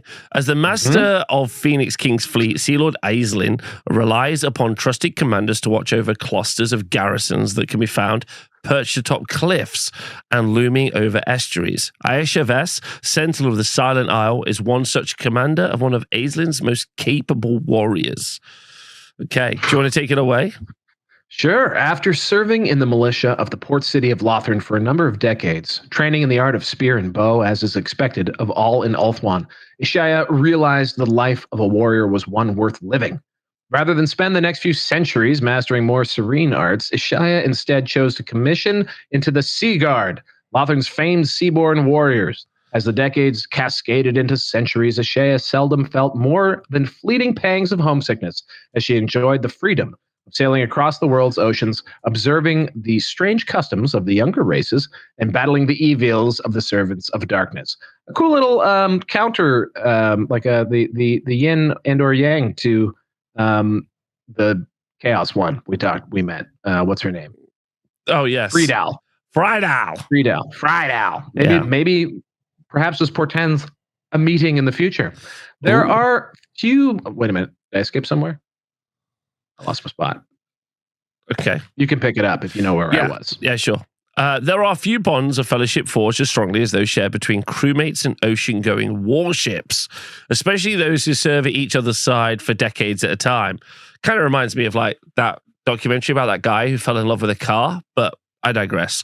Those who have stood with Aisha in a shield wall or hauled lines with her on the deck of the ship know why she ascended through the ranks so swiftly, for she proved time and again that her unshakable discipline and ferocious fighting style could be relied upon without fail. During her time at sea, Master Aisha was caught. I've not said that right. Was taught how to bear the burden of leadership by the garrison commanders across the Sea of Claws, each of which passed on knowledge hard-earned over a career at sea. So she's kind of like the protege of many a captain.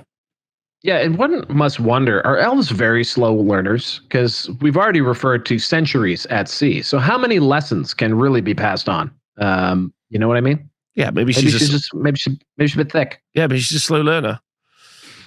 So following her promotion, I like how we both came to that conclusion. Maybe she's just dense. Okay. I like the sea. Following her promotion to garrison commander, Ishaya was plucked from her initial posting to serve under Sea Lord Aislinn himself. Under his firm tutelage, Ishaya's raw talent was forged into realized potential, her skills on the battlefield sharpened, and the effectiveness of her command improved. Within a few decades, a mere moment in time for an elf. Ishaya, what are they doing? Yeah. Within a few decades, a mere moment in time for an elf. Like, just to put things, a human would learn that in a couple of years, maybe? Like, how long if you're a doctor, 8 years. You know? Like, what are you doing? What are you doing? Architect 8 as well. Come on. Oh, Lordy Lou. Had surpassed, within a few decades, a mere moment in time for an elf, Ishaya had surpassed even the Sea Lord's high expectations and was welcome amongst his longest serving and most trusted lieutenants or lieutenants. In honor of her dutiful service and peerless skill, Ishaya was appointed the title of Sentinel of the Silent Isle and charged with the command of the massive coastal garrison. However, in recent years, Ishaya's focus has turned ever more frequently towards the frigid coastline of Norska. Maybe we are going to have a battle. The skies above the region have grown dark, and the barbaric tribes who dwell in its shadow turn restless. That's propaganda. Taking to their longships to raid and plunder far more than ever before. As these raiders seek ports and coastal towns to attack, the elven outposts that populate the shores of the old world are amongst the richest pickings. However, even the most determined raiders would be foolish indeed to think that these idyllic fortresses lie undefended, for Aisha and her warriors will be there to meet them with weapons in their hand and battle cry upon their lips. Important, nice. I would say, if I needed a quick TLDR, is this is definitely a blurb that could have been a memo. Nothing was said. She is an elf who's lived long, has learned many things over a long period of time, and now she is an elf who is still learning things, and a commander of a garrison. Yep, commander of a garrison, ready to go, G'd up, ready to go. I would say, though, that because I like marine-themed things, that was delightful. I enjoyed that one. Before, I assume you've already looked at the rule, so you already know what she does. But no, I don't. Okay. So from that, I would say pretty nebulous description. What special rules would you expect her to have? Because for me, I would expect her to get some sort of bonus when they're a captain, and also something, maybe she's pretty good at a shield wall. Some sort of shield wall rule, and then buffing character. Well, let's go with buffing character, because we still haven't really seen anything that's juicing up the power level of these Seaguard, these Marines. Okay. So maybe something that gives them a bit of oomph. Oh my God, if she can be mounted on a boat, I'm in. Okay. So, do you want to run us through this one, or shall I do it? You may. Please go ahead. I will observe. Okay. And enjoy. Ishia Vess is the Sentinel of the Silent Isle, is a 170-point character who is weapon skill 7, pretty ballistic, that's great, but also ballistic skill 7 as well, which is amazing. Leadership 9, great. Only 3 attacks. Initiative 7, which is nice. Strength 4, toughness 3 with 3 wounds. So she's a Lord level character with great kind of ballistic and weapon skill, low toughness with great leadership, but a very limited amount of attacks. Okay, fine. So she's equipped with a hand weapon, heavy armor, and shield. So she's got 4-up armor save. And she's also got Mathlan's Ire and Warbow, which I guess we're coming to in a moment. She's also got Commanding Voice, which is a special rule for her, Elith Armor weapons, Naval Discipline, Rallying Cry, Strike First, Precision Strikes, and Valor of the Ages, and Precision Strike special rule. So her weapons, just importantly for combat, is because she does have a Warbow, which is Strength as User, which is going to be Strength 4, and she's Ballistic Seal 7. So she's just going to be doing a deadly shot every turn. Watch out. She just has the Warbow? She has the Warbow.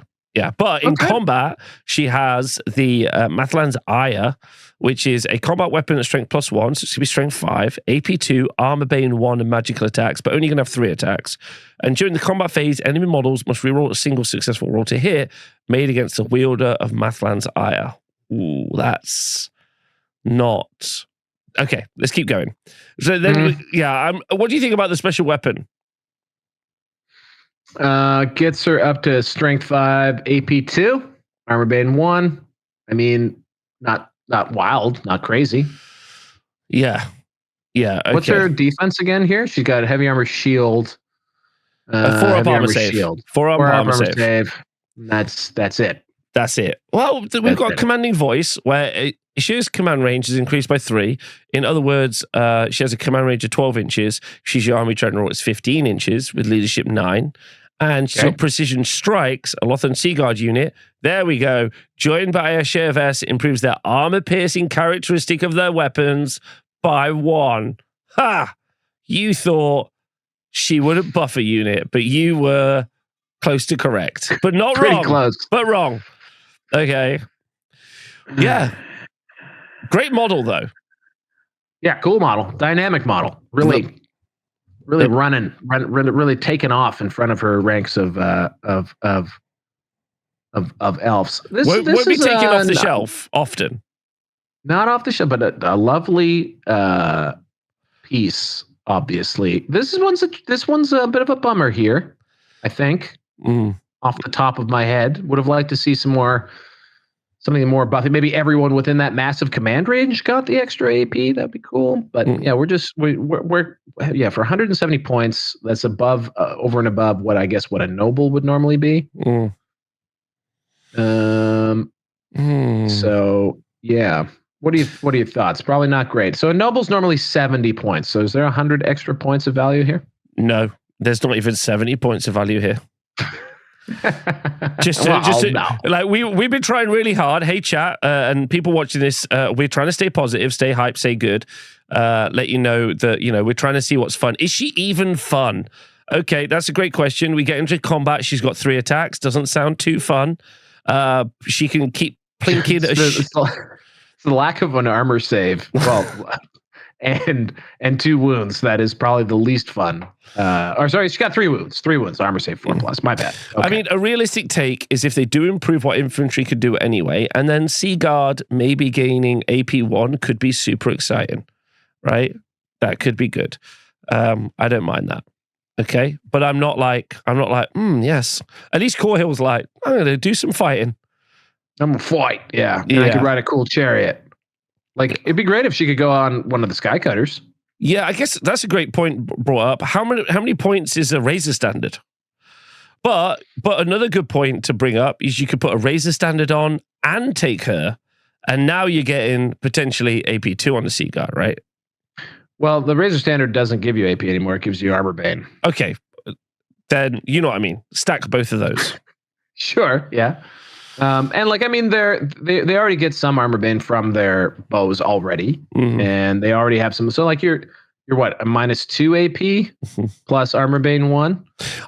That's pretty cool. But I really feel like the studio is playing 500-point games. At 500 points, maybe really scary. I think this is a scale issue. This feels like a very themey army to me. It feels quite themey. So they probably needed to juice it a little bit. I am very confused. I am particularly confused by what was communicated from JTY in the Warcom article today.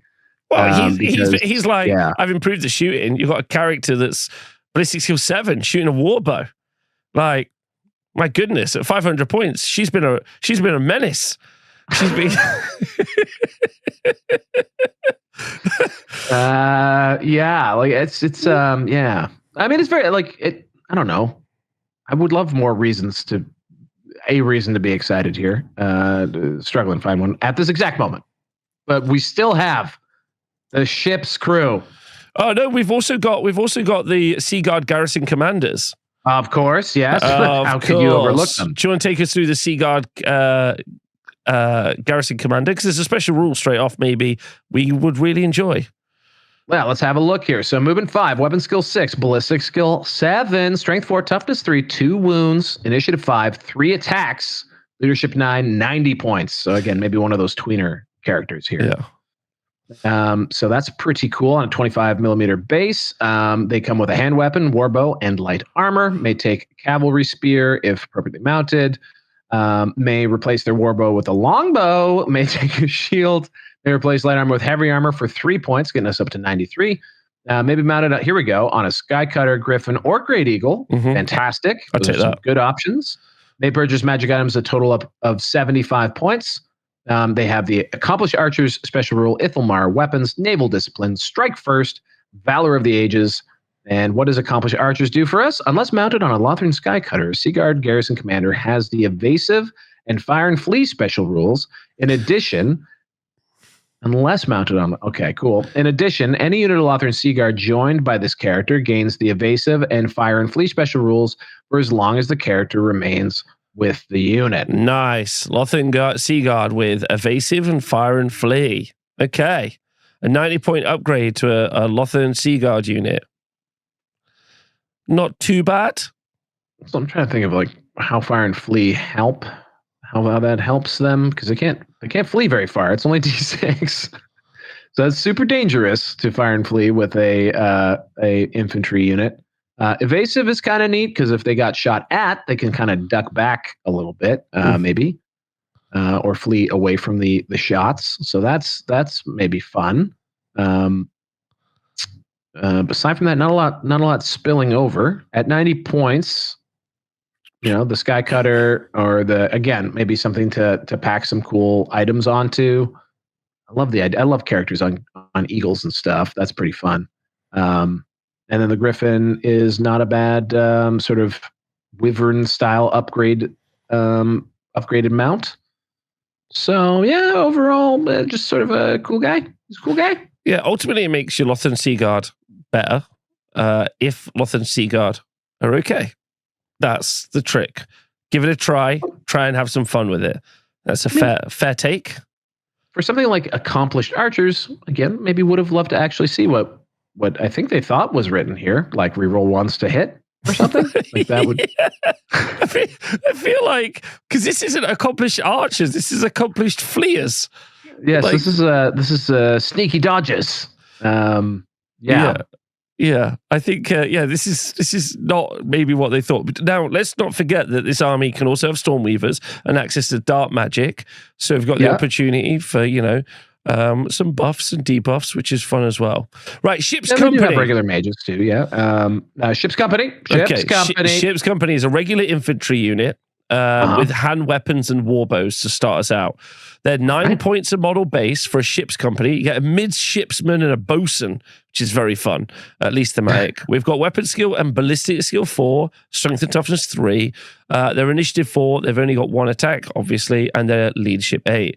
If you do have a midshipsman, then they're going to gain nothing in the leadership stakes. And if you've got a bosun, who's the champion, another champion, you can have 2 champions. Oh wait, no, it's upgrade 1 model to midshipman or upgrade 1 model to a bosun. So those are your choices. And the difference is what a day makes. A midshipman's got ballistic skill 5 and a bosun gets another attack instead. So what do you want? Ooh, this is challenging. And then you can have a standard bearer musician, and the entire unit may take light armor. Thank you. That's so generous.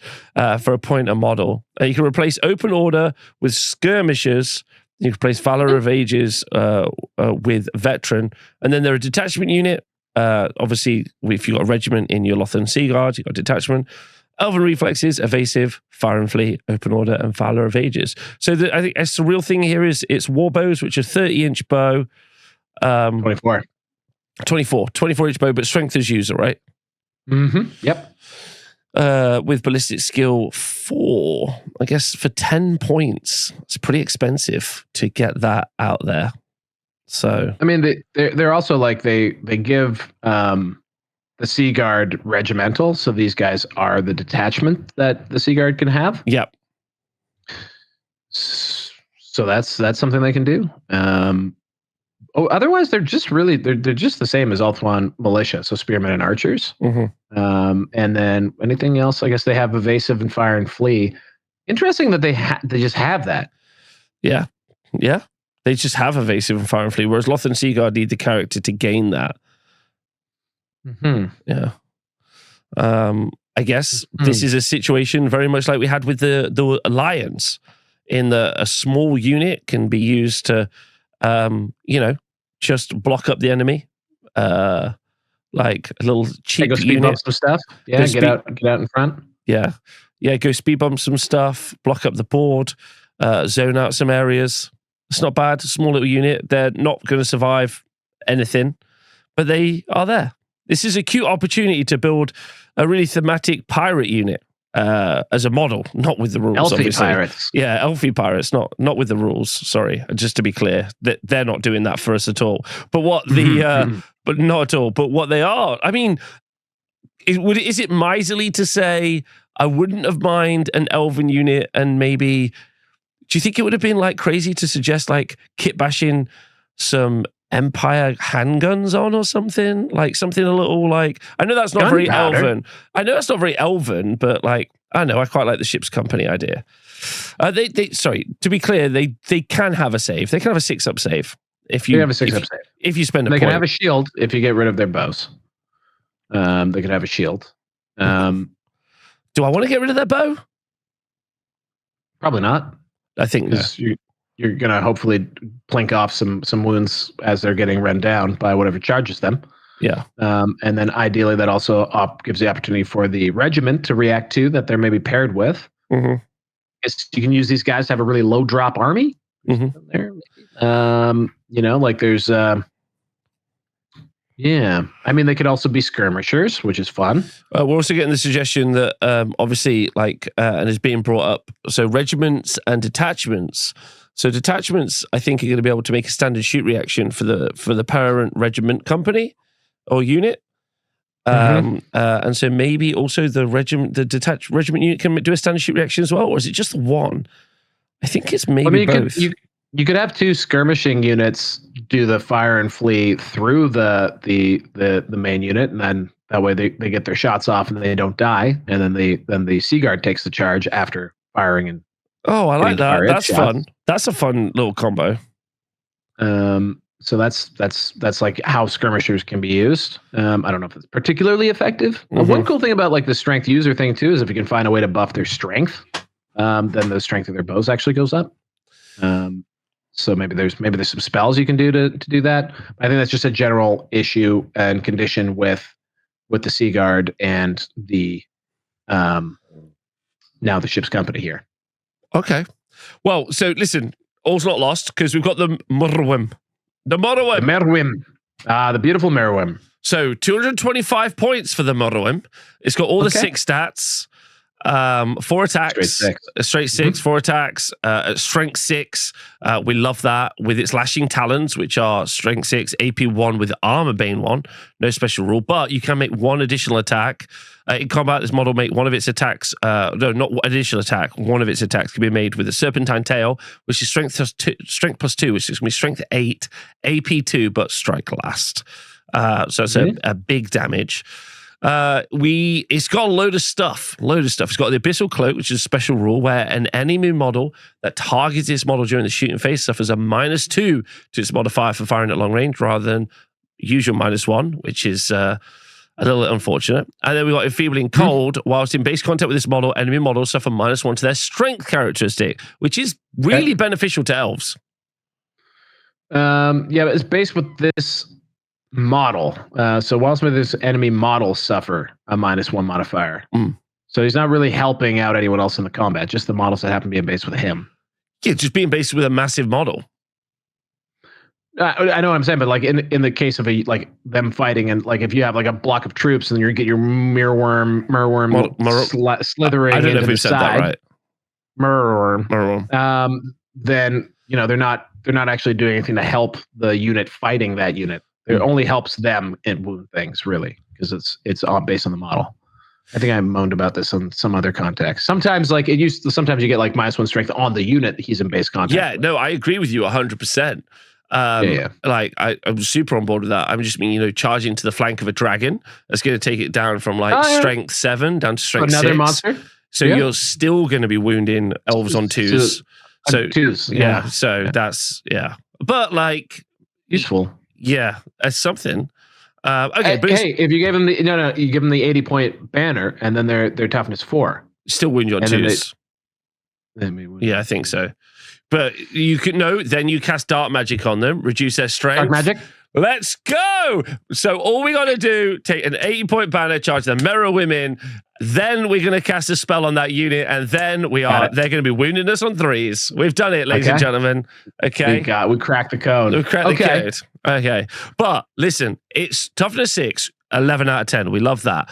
It's got 4 attacks at strength 6, which is great. It's got D3 plus 1 stomps. It causes terror. Yeah, that's great. It's got D3 impact hits, which is good as well. Stomps and impact hits is a fantastic combination. Yeah. But it does not have a ward save or regen, so maybe it's going to get slapped up pretty aggressively. Some stuff can't deal with toughness 6.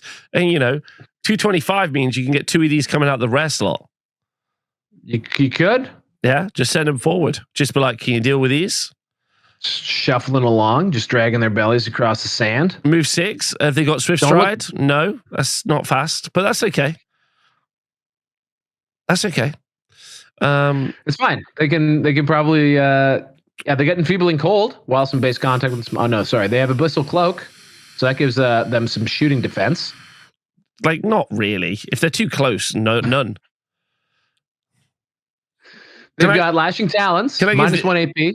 Can I give these guys a Lion Cloak? I want this guy to have a Lion Cloak. Come on, let's go. He could use a Lion Cloak. That's non-magical attacks though. So this is just straight -2 to hit at long range. So that's pretty good. Pretty good. Serpentine Tail. We got Strike. Yeah. Overall, it's a model. Overall, he's here. Also, put a worth note, and you can take one of them as a rare choice. So listen, you're excited. You want to put a bunch of Lothan Sea Guard down. Let's kind of do a review now.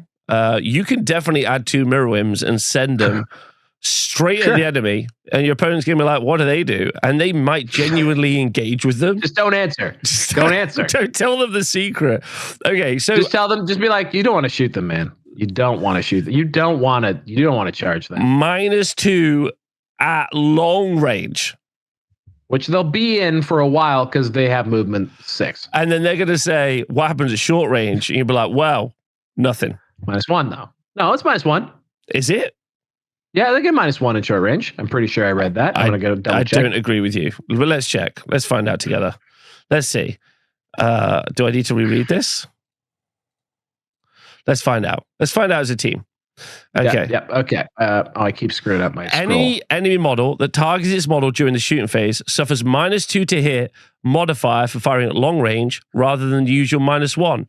But nothing. That's my bad. Yeah. No, I just made up the second sentence in my imagination. A second sentence that would have been nice. Yeah. Cool. Yeah. Okay. So, time for everyone in the comments to leave your thoughts and feelings. Val has been really excited about this army, so this might, just to preface it, might come off a little sea salty. No, I'm not salty. Okay, guys, I'm not salty here. This army clearly needed more gusto from its special rules, just because of how narrow the total, unit selection is. It just kind of reminds me of an Empire army right now.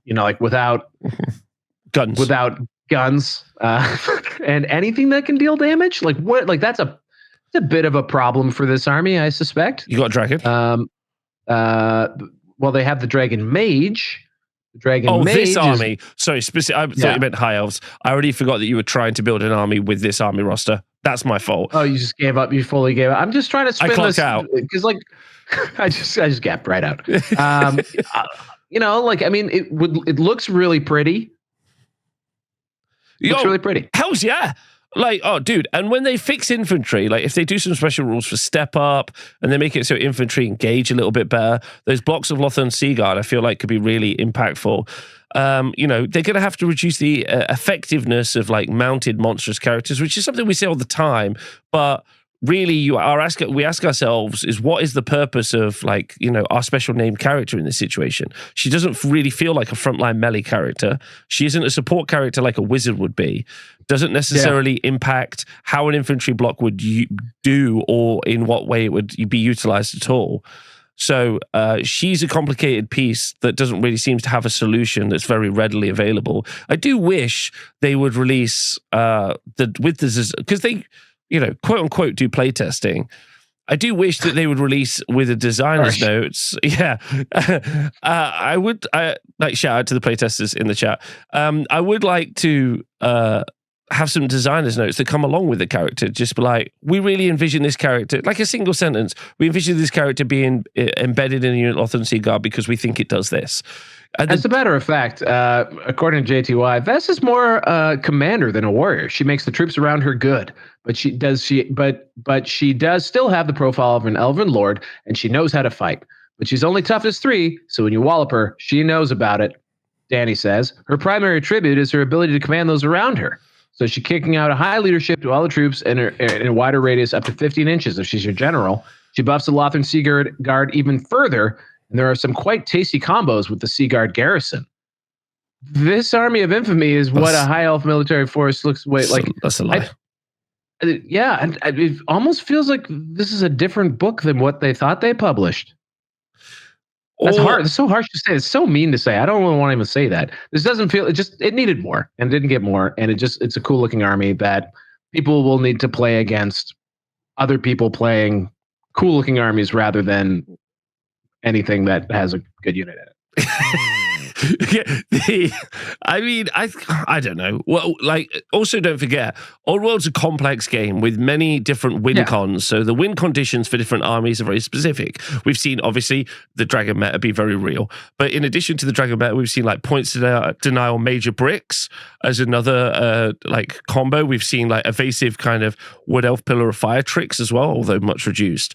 So ultimately, sometimes when you see a book, playing that book can be both different to what we necessarily think a book should be played like, and also in addition, sometimes there's some fun little tricksy combos. Like already the thing you said about the regiment and the detachments, like fleeing, fire and fleeing, evasive, moving between each other. I'm like, can I kind of build a rotating, moving castle that's doing stuff? Maybe.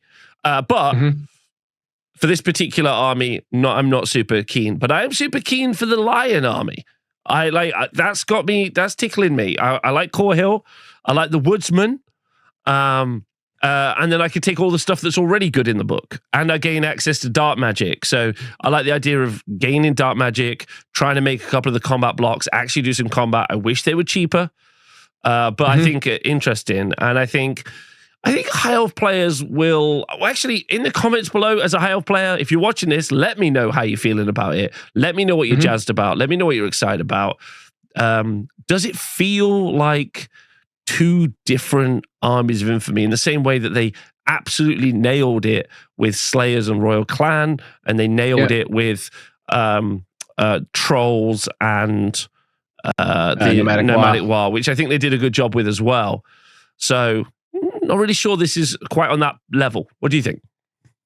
I think the thing that made those unique is that they were concentrated, armyless, but they had play. Like they had enough buffs. Just look at the Troll Horde, which is comprised of trolls, already not the worst thing in the world, like a tough, naturally somewhat good model.